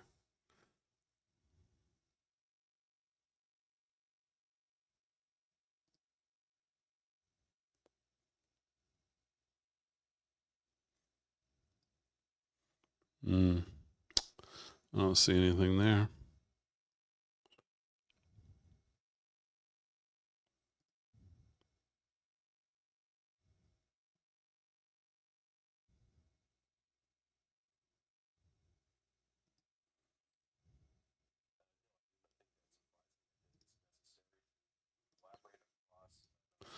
We can go back and Years listen of to a little of government this at a while we're local waiting. level. I think it's also necessary to synergize those efforts in a very coordinated fashion. Else we're just playing whack-a-mole with the cartels. It's not any one thing. It's doing 12 things simultaneously in a very coordinated fashion that's going to, I think, hinder the cartels and start making a difference. And in your opinion, the cooperation and partnership of state and local law enforcement is necessary to Really like start Ashley having Moody. an I think effect she's going to be to reel back in fantastic. some of what's happened over the last 4 years. She's been good I think already that in all even these before hearings 4 that we've years ago, watched and of even more hers. now, it's necessary to collaborate, develop partnerships in a vertical fashion with our federal, state, and locals, and horizontally across those same planes, federal agency to federal agency, state to state, local to local, and have a more intentional conversation and, quite honestly, a collaborative, coordinated effort to be on the offense rather than playing the defense. We've been on the defense too long and responding to the We cartels. got to decide who we're going to They're watch at pivot around 1:30. us. We need to be ahead of their next move. I'll leave it up to you maneuver them guys. and anticipate what they're going to do next. A devastating let's do it this way. crisis, certainly requires strong actions to solve it. When we first started using the term "just say no," I say we, although I was very young at the time. I don't know about y'all. I was very young. When Let's Nancy do it Reagan this first way. just said "just say no," we were in a crisis of overdose deaths in our nation. We lost a little over 3,000 nationwide a year. We now lose 110,000 Americans every year. And I think it's important when we use the word crisis over and over so that we don't become immune to that and that we recognize the magnitude of what we are dealing with, that we remember what we used to frame as a crisis is now a national travesty. And if anyone says that this hasn't kneecapped the strength of our nation, they do not know what they are talking about. And so I want to thank again Chairman Grassley for calling this hearing. Again, just to put it in perspective, we're in the 119th Congress. This is our first non-nomination hearing in this committee, and it was on fentanyl, the #1 killer of working and fighting age Americans. You were a part of this. This is a big deal moving forward. And hopefully the energy that not just our witnesses today brought, but the energy of everyone in this room, especially those that stood up and have felt this for so long and have directed that passion and that emotion towards change and progress.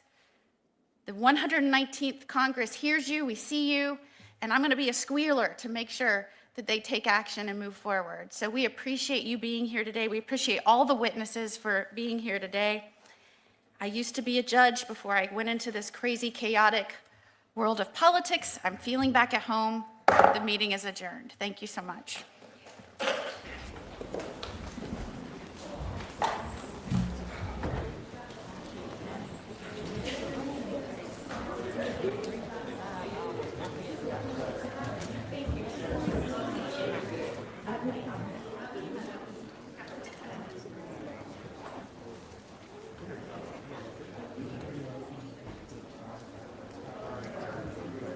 All right, polls up. The poll is up.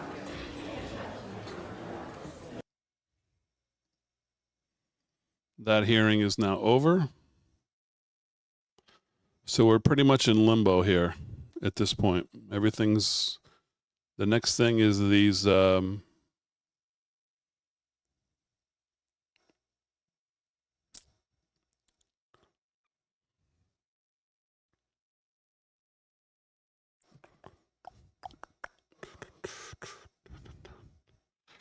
man, you know what we can do while we're waiting? I know what we can do. We haven't done a bandle in a while. Ooh, so far the R's are winning. Because we just ate lunch, we want to keep it down. D's because it's crazy town. See, I'm more of like the, I think I would be voting with the D's, but seems like people want to watch the serious stuff. D's will be crying. Yeah, that's the point. It'll be like Crazy Town from last night. Exactly. All right, well, we'll leave that up. Right now, the R's are in a commanding lead, 64-36. So I guess we're going to leave it here on Thune to when they start.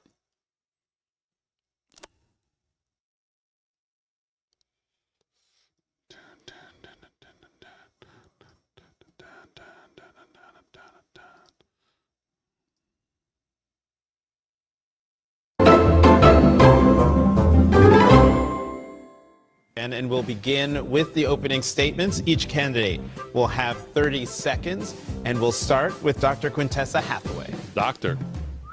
Good evening, everyone.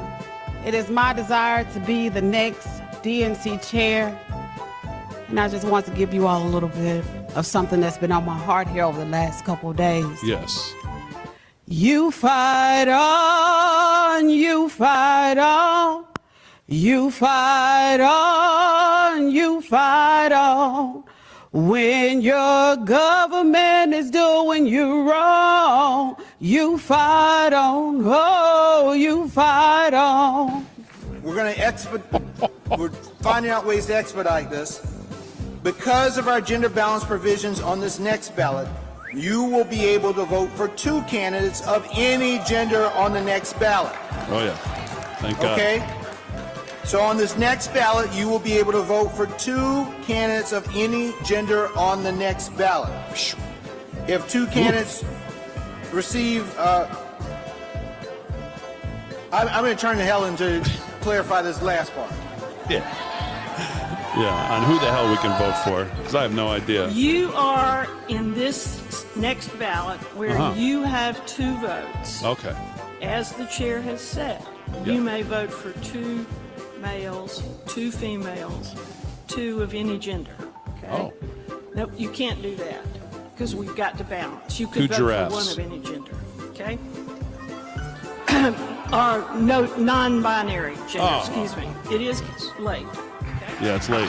Racism has not gone away since 20 people of African descent came upon these shores at Jamestown, Virginia. Sure. In 1619. Yeah. And it's going to require us to think and behave in a new way. It is systemic. It is structural. When it comes to addressing diversity, equity, Systemic. inclusion, It's access, structural. and belonging, that is for all people of the United States. That must come across the voting line as well. This is everyone's America. Our story has a new form of glory that must come to our shores as well. Hey, I am speaking, and I would love your attention. There is a black woman at this podium, and I deserve your attention like the 11 people who went before me. Yes, I am speaking. So I'm going to I have a show of hands. How many of you believe that racism and misogyny played a role in Vice President Harris's defeat? I mean, obviously. Our rules specify that when we have a gender non-binary candidate or officer, the non-binary individual is counted as neither male nor female, and the remaining 6 offices must be gender balanced. With the results of the previous elections, our elected officers at this point are currently 2 male and 2 female. Sure. In order to be gender balanced, we must add 1 male, 1 female and one person of any gender. Uh-huh. Okay. Everybody got it? Those are the rules. Very clear. Should be pretty easy to understand. Let's go back to our poll. All right, now we have the R's still in the lead, 57% to 43%. So we're still sticking with the R's because we want serious news, I guess, or as serious as they can be. Which obviously, given that example, is a lot more serious than the other side. But I mean, can we just talk about that crazy town for a second? Who watches that and thinks that that's normal? No, I mean, let's just be serious for a second. How much do you have to, what kind of an act do you have to put on if you were going to watch that with a group of people and act like you can take that seriously? Like, how much of an act would you have to be? How much of an actor, how good would you have to be able to watch that with a straight face with a group of people and act like that's, like you'd watch that and go, yeah, oh, yeah, right, of course. Mm-hmm, right. Okay, very good. Yep, let's do that. Yep, okay. Like how, really? Like, you seriously need a checkup from the neck up if you think that that's normal. I mean, that is so beyond crazy. It's so crazy, they can't even explain their own damn rules. They have no idea what they're saying or what the rules are or what they're talking about. We have 2 of these and 2 of that, so now you need 2 of this to balance that and this. Oh, my. I mean,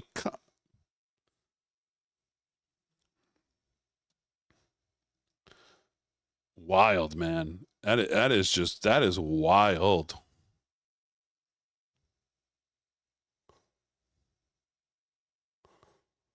Absolutely wild.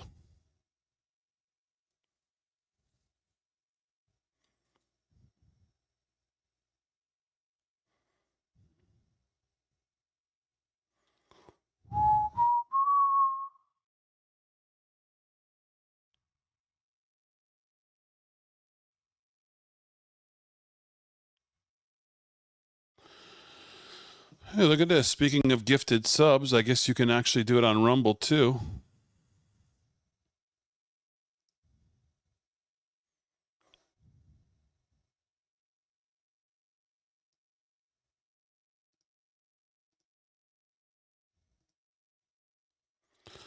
The all-new Rumble Creator Dashboard is finally here, which will include stats from locals, Rumble Studio, video ads, gifted subs, and so much more.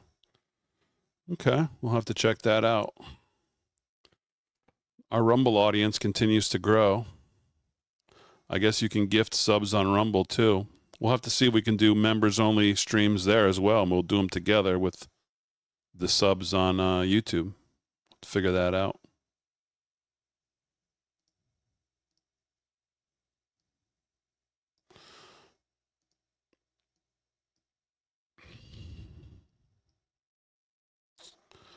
We are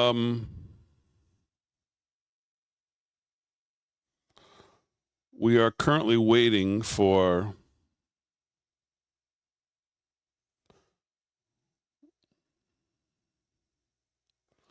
the Senate Democrats and the Senate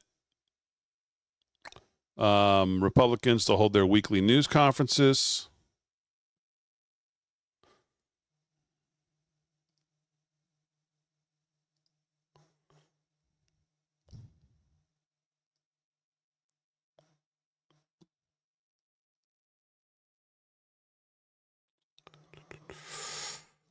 Damon, you should put up a I'm talking on Delgado tonight. Yeah. I actually might not even be on the show tonight. Tonight's my son's senior night for basketball. And after the game, there's an awards and a dinner. I'm not sure what time that's going to get done. So you'll have Slick, you'll have Delgado, and you'll have Vinny tonight. And then you'll have me at some point. I'm hoping close to 8, but if the game runs late or the dinner runs late, I'll be running late.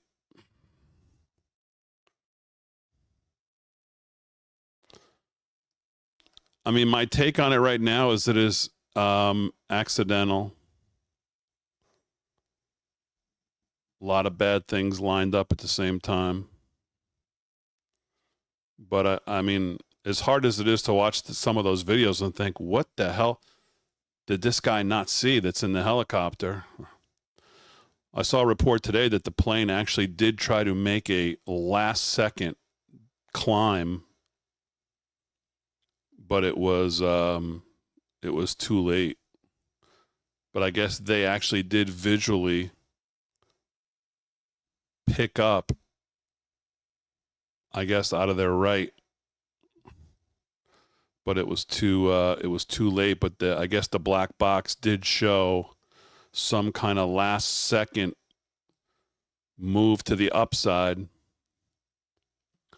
but it was just too late. And then you had impact, I guess, seconds after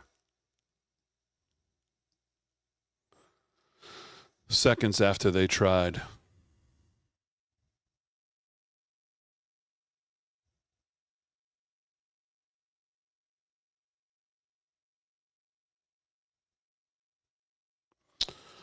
Let's see here. Mike Waltz. Will be focused on the future of Gaza, the destruction of Hamas, and of course getting our folks out. But there's so many opportunities now in the region, largely thanks to Prime Minister Netanyahu and Israeli leadership. With Hezbollah destroyed, we have President Aoun, and that many people thought was an impossibility, now in charge in Lebanon. You have the dictator Assad gone and in hiding in Russia. You have Iran really, in many ways, on its back foot.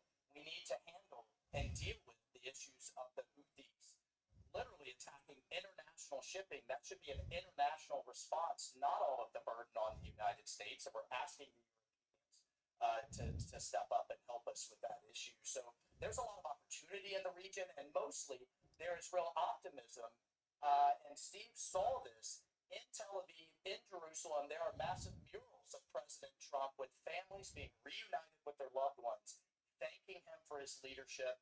And I think we're on the precipice. We talked about the next round of the Abraham Accords. That's the goal. If we're talking in President Trump's term about rail projects, fiber optics, data centers, energy, and getting back to the peace that he had in his first term, then that is a transformative success that only President Trump can do. Totally agree with that.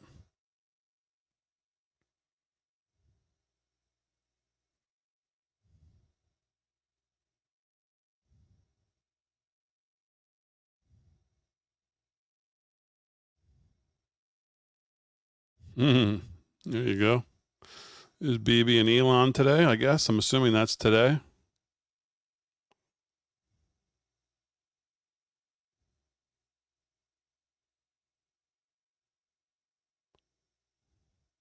Oh, geez. That's too bad. Wow. That must have... Wow. I'm actually shocked, actually, by that. She was just at his TGL event. He said something to her. I remember watching that video.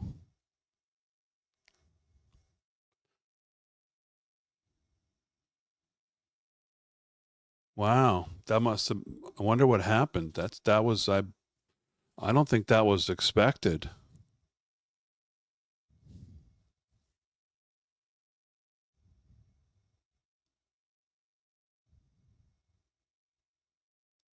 Oh, I feel bad for Tiger. I wonder if there's any.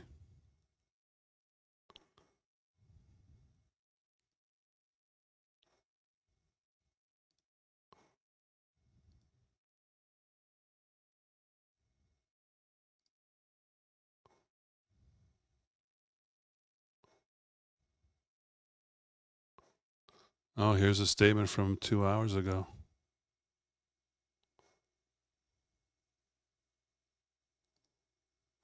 It's with heartfelt sadness that I want to share that my dear mother passed away early this morning. My mom was a force of nature all her own. Her spirit was simply undeniable. She was quick with the needle and a laugh. She was my biggest fan, greatest supporter. Without her, none of my personal achievements would have been possible. She was loved by so many, but especially by her 2 grandchildren, Sam and Charlie. Thank you for all your support, prayers, and privacy at this difficult time for me and my family. Love you, Mom.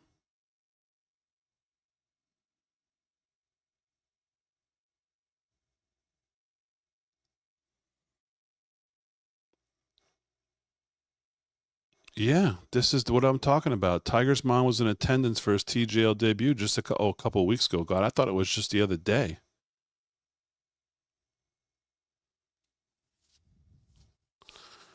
I remember seeing the video of him talking to her.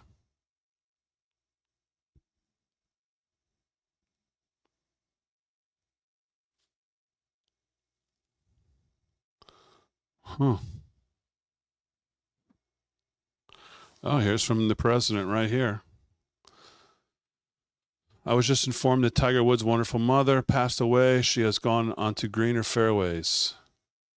Cotita Woods was an amazing influence on Tiger and gave him much of his strength and brilliance. Melania and I send our love and prayers to Tiger and his incredible family.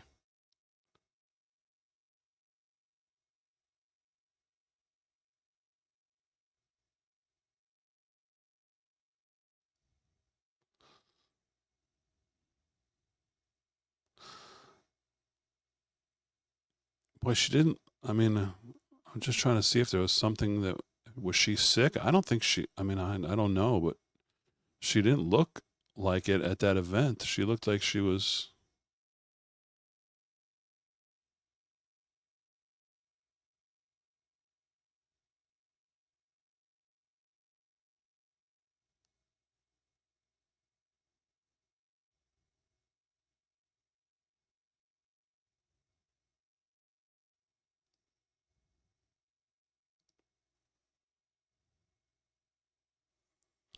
Tiger Woods on Tuesday announced that his mother had died. She was 78. Made the announcement on X.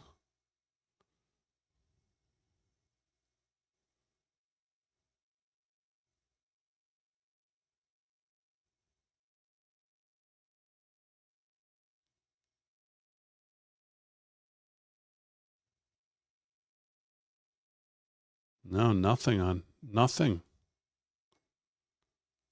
what the cause was, on if she was sick.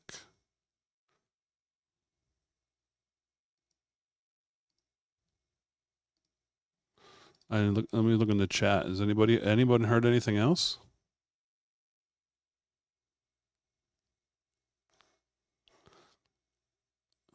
$78. That's pretty young. Again, that shot of her right there at that event last couple weeks, she looked pretty. You lost me at Tiger Woods. I'll see what else is going on elsewhere. Yeah, well, then why don't you do that? Because we're talking about someone who just lost their mom. You lost me at Tiger Woods. You lost me at being a jerk. How about that? How about go find something else and don't come back? Are you kidding me? You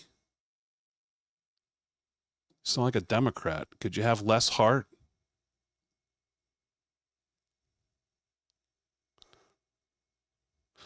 We're waiting for the Republicans here. It's now 1:44. Somebody called it. They said at least 10 minutes. Yeah, really. Take a hike. As a matter of fact, I don't really block people, but you'd be a good candidate to be the first one. What an idiotic statement. I'll see what else is going on elsewhere. Please do. Don't let us stop you.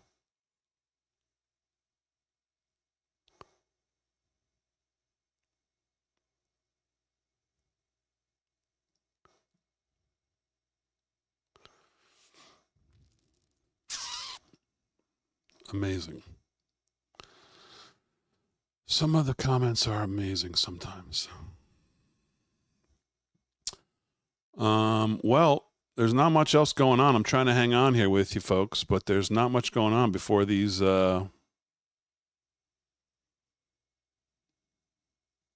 before these two meetings, which were scheduled both for one. Actually, I wonder if the Democrats started on time. I doubt it, but let's check. No.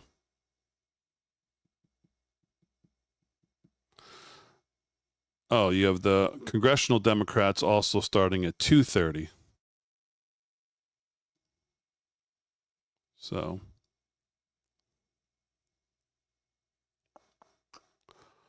boom, boom, boom, boom, boom, boom, boom, boom, boom.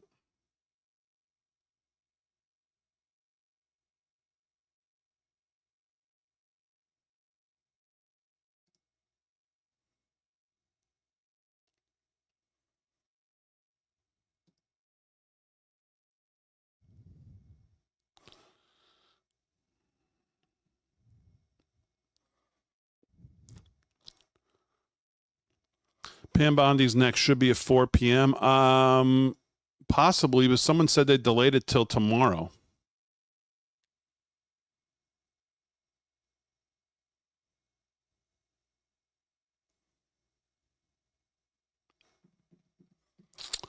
So we'll have to wait and see.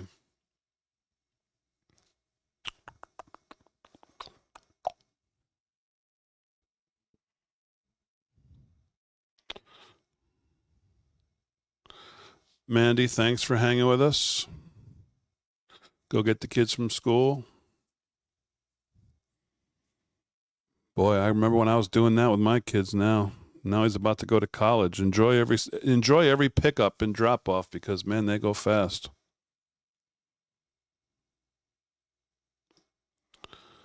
They do go fast.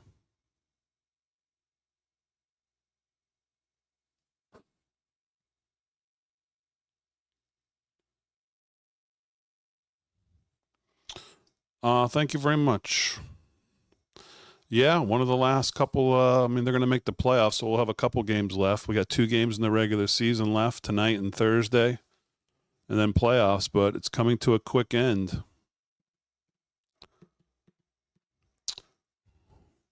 Life keeps moving. Got to move with it, right?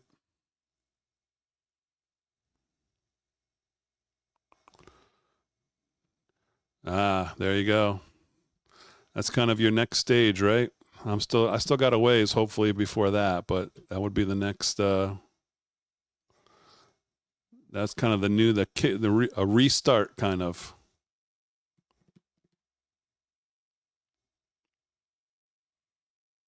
Although I think if I talked to my parents, they would say their grandkids have grown up too quick too. Their kids grew up quick and moved away, and now their grandkids have grown up quick and one of them is about to go to college. Just goes so fast, man. Everything seems to go so fast. Mavericks and Lakers play today? Oh, I thought they played like February 25th or 3rd or something like that. Really? No, Mavericks play Sixers tonight. No, Dallas is in Philadelphia tonight. Lakers are actually, well, technically home, but they're the road team. They play the Clippers. I think they share an arena, don't they? Lakers and Clippers.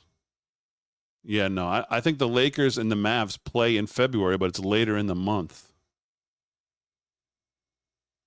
Oh, they're both okay. I thought you meant they play each other. Yeah, they both play tonight. Yes. Well, Dallas already played a game past Luka. They lost by about 50. I think at halftime it was 96-40 in their last game. I didn't even think about betting against them. I should have, though. They're probably a good bet against tonight, too. Although, is Anthony Davis going to be in the lineup? I guess possibly. Well, I'll have to wait and see.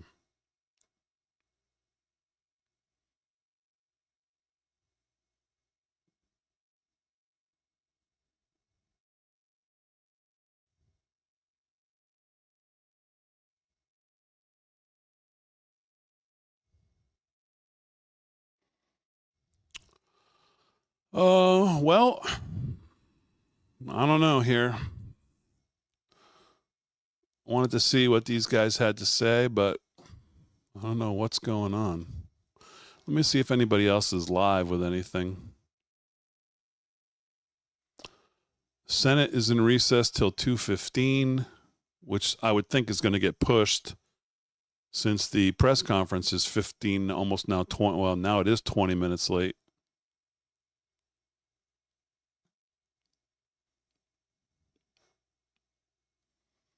Eagles are holding their press conference.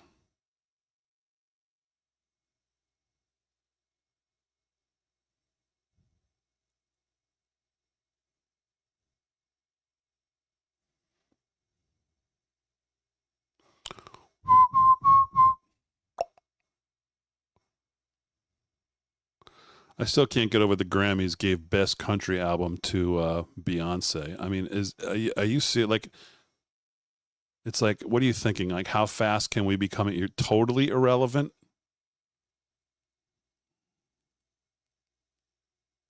I mean, that is crazy town. She's about as country as I am punk rock.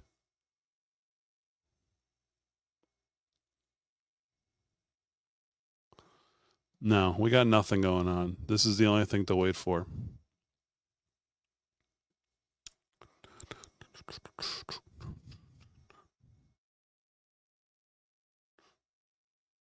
Markets are all red again today. Worried about Trump's tariffs. They're in commercial. Well, what do we think? We're going to hang out for these guys or just call it? I mean, I could just leave this up, but I'm going to probably have to get going on some things here.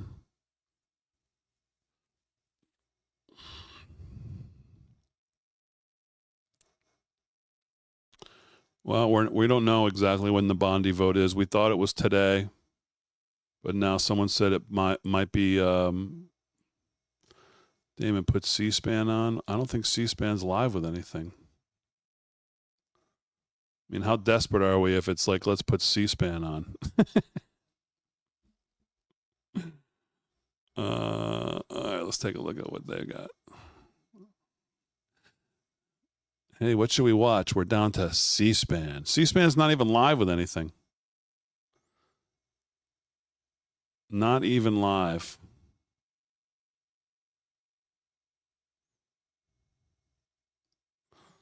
Let's see what the Washington Post is live with. NTSB releases new info. It's just a live shot of the wreckage.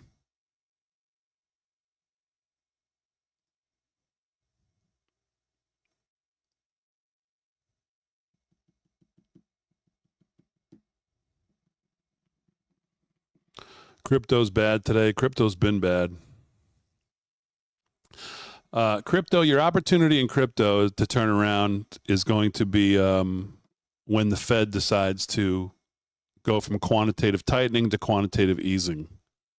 Whenever they flip that switch, that's going to be your time to jump back in. If you have money on the sidelines that's not already in the market or in some market, and you're looking for bargain deals. I mean, you've got bargain deals now compared to where things were, but the time to really flip the bargain deals is when the Fed flips to quantitative easing. I mean, I think you'll get some rallies between now and then, but I think they're going to pretty much like what you're seeing today. Yesterday you rallied nice. Today you're selling off again. I think until you get some decisive move from the Fed and they flip into quantitative easing and they stop tightening up the balance sheet like they've been doing now for 2.5 years.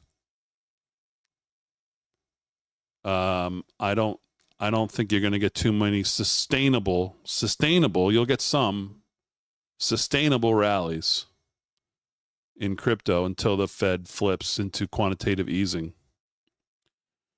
Which again, if things continue to, if the stock market really rolls over and markets are not sure what this trade thing is going to end up being. China today, a 15% tariff I think they placed on goods coming in from the U.S. Mexico and Canada is one thing to play around with. China is a whole different ballgame. That is a whole different ball game that's not going to be done in one phone call or one lunch meeting. So that's a whole different ball game, and I think that's the thing. That's one of the things to watch, but you're going to have to get the Fed to inflation is going to have to fully roll over, and the Fed's going to have to say, okay, we're going to end quantitative tightening. Whenever they end QT, that's your go. That's your go symbol, at least when it comes to the crypto markets. Again, I think you could get rallies here and there. And if you're trading, obviously, you got a lot of volatility, so that's good. But if you're looking to just buy and hold, I think that's your timing. Wait till the Fed flips and then let her rip for however long we have the rest of this year. All right, well, we got no action over here, so I don't know if they're going to just, not sure. So I guess we'll call it for now. Or I can leave the stream up. I'm going to go do a couple other things, and I'll come back if they go live. I'll leave it up to you. You want me to leave the stream live and wait for these dummies? Or I guess I'll just leave it up, and if you want to sit here and talk to each other, you can. And if and when they go live, they will go live here at some point. I'll monitor it on my phone, and when they do go live, I'll come back.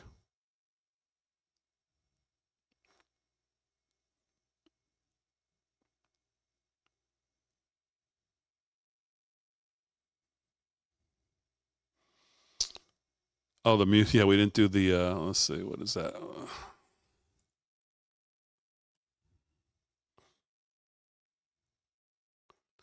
Okay.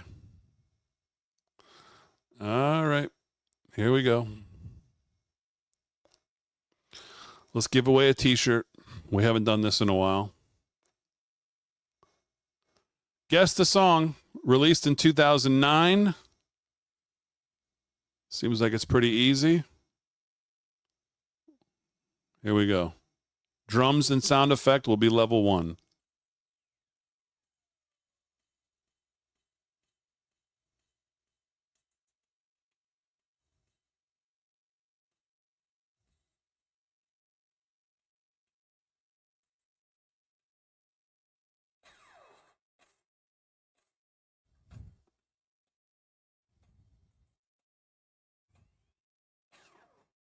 Wait, can you hear this or no? You can't hear it? Wait, no sound. What?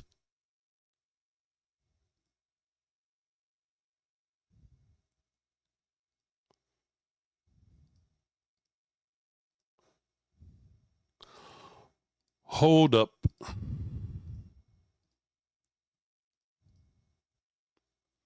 right, let's try again. Let me know if you can hear it.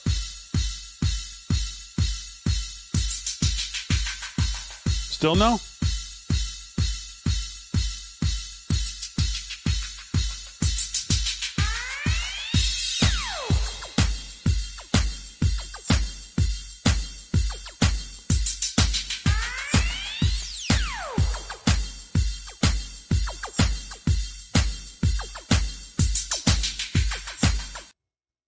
Okay, there's your first clues. Anybody guess?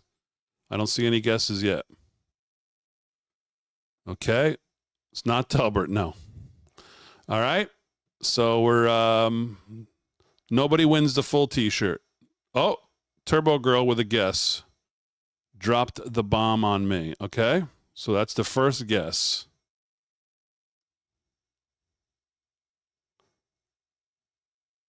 I don't think that's it, though. But let's see. What do we got? Dropped the bomb on me. That's not smoke on smoke. Is this a serious guess, Turbo Girl? If I put it in, then you're eliminated if it's wrong. Is that a serious guess? Smoke on the water is not a serious guess. I'm not typing that in.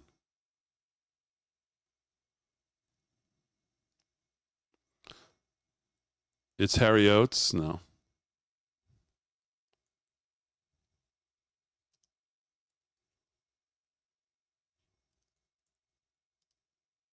It doesn't even come up as a song. I think it's Drop a Bomb on Me?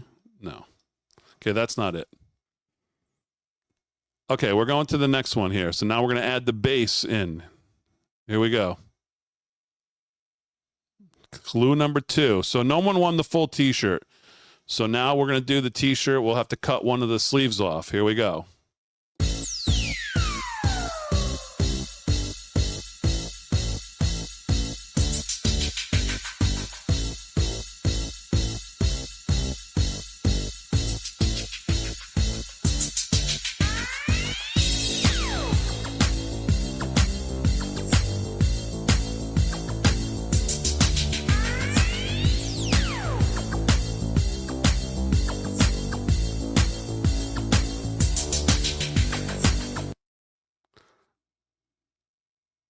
Okay.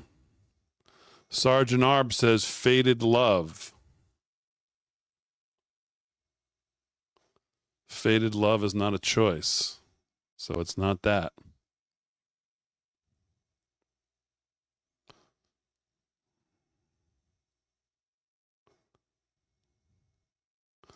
All right, we're going to the next one.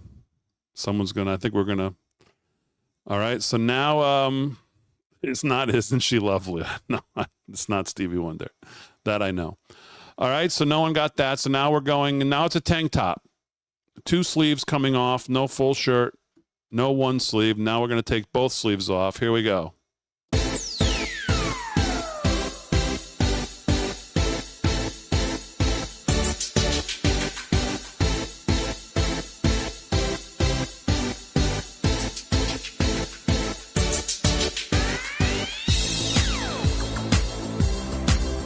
I know what it is. I'm going to win the t-shirt. And there we have a winner.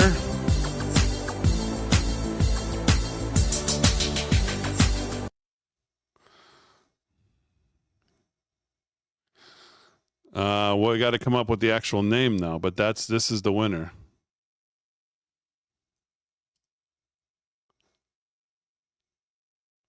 No, I don't think that's it. That's not the right word. This is the winner, though.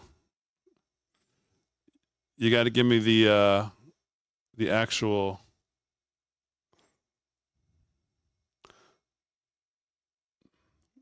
Do Me N8 is the first person I saw put this up, and this is, I think, right. Type the artist name or title. We need a Do Me N8. You got to give me the artist or the proper title.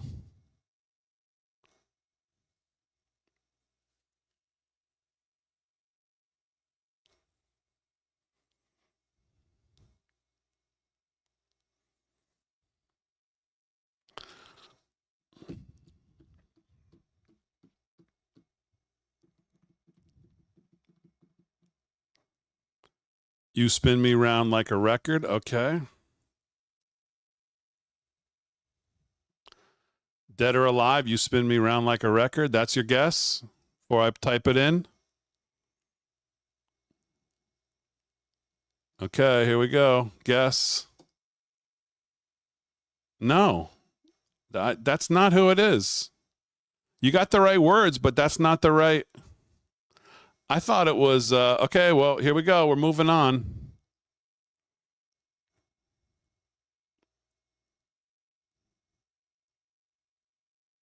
Now we got to listen to the next one. All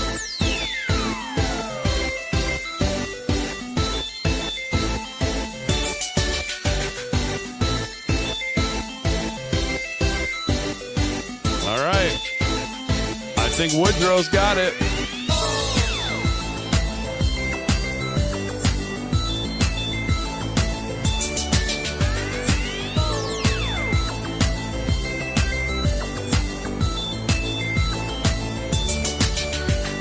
You got to have the artist right.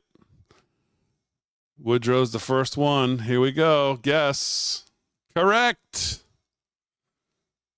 Woodrow.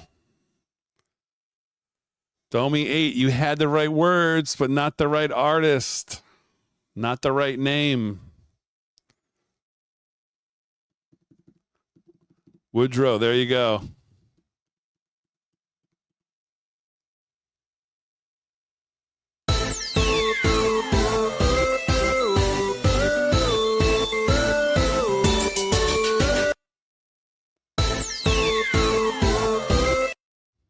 Okay.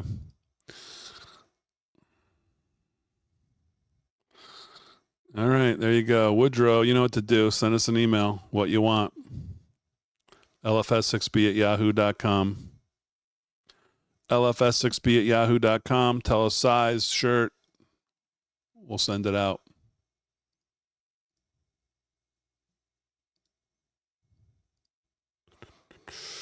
All right, we're still no go here on the press conference. So I guess we'll wrap it up.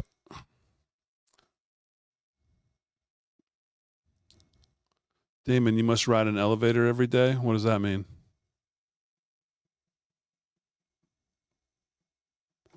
Woodrow wins a suit from Slick Rick's closet. Yeah.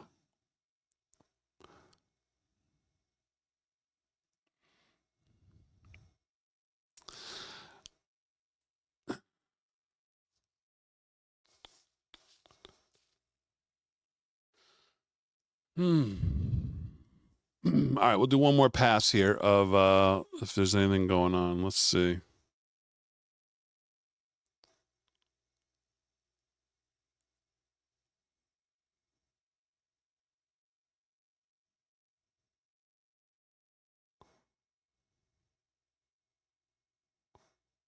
NPR and PBS. Can we get rid of both of them, please?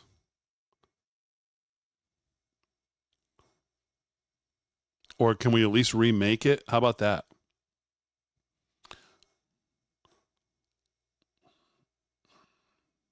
That's actually probably a better idea than just getting rid of them since they have audience. Why don't we just turn it into like Trump TV or something?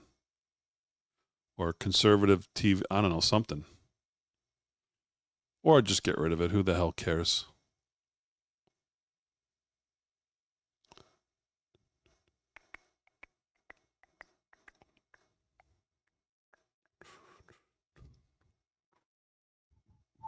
All right, nothing going on. So we're going to wrap it up.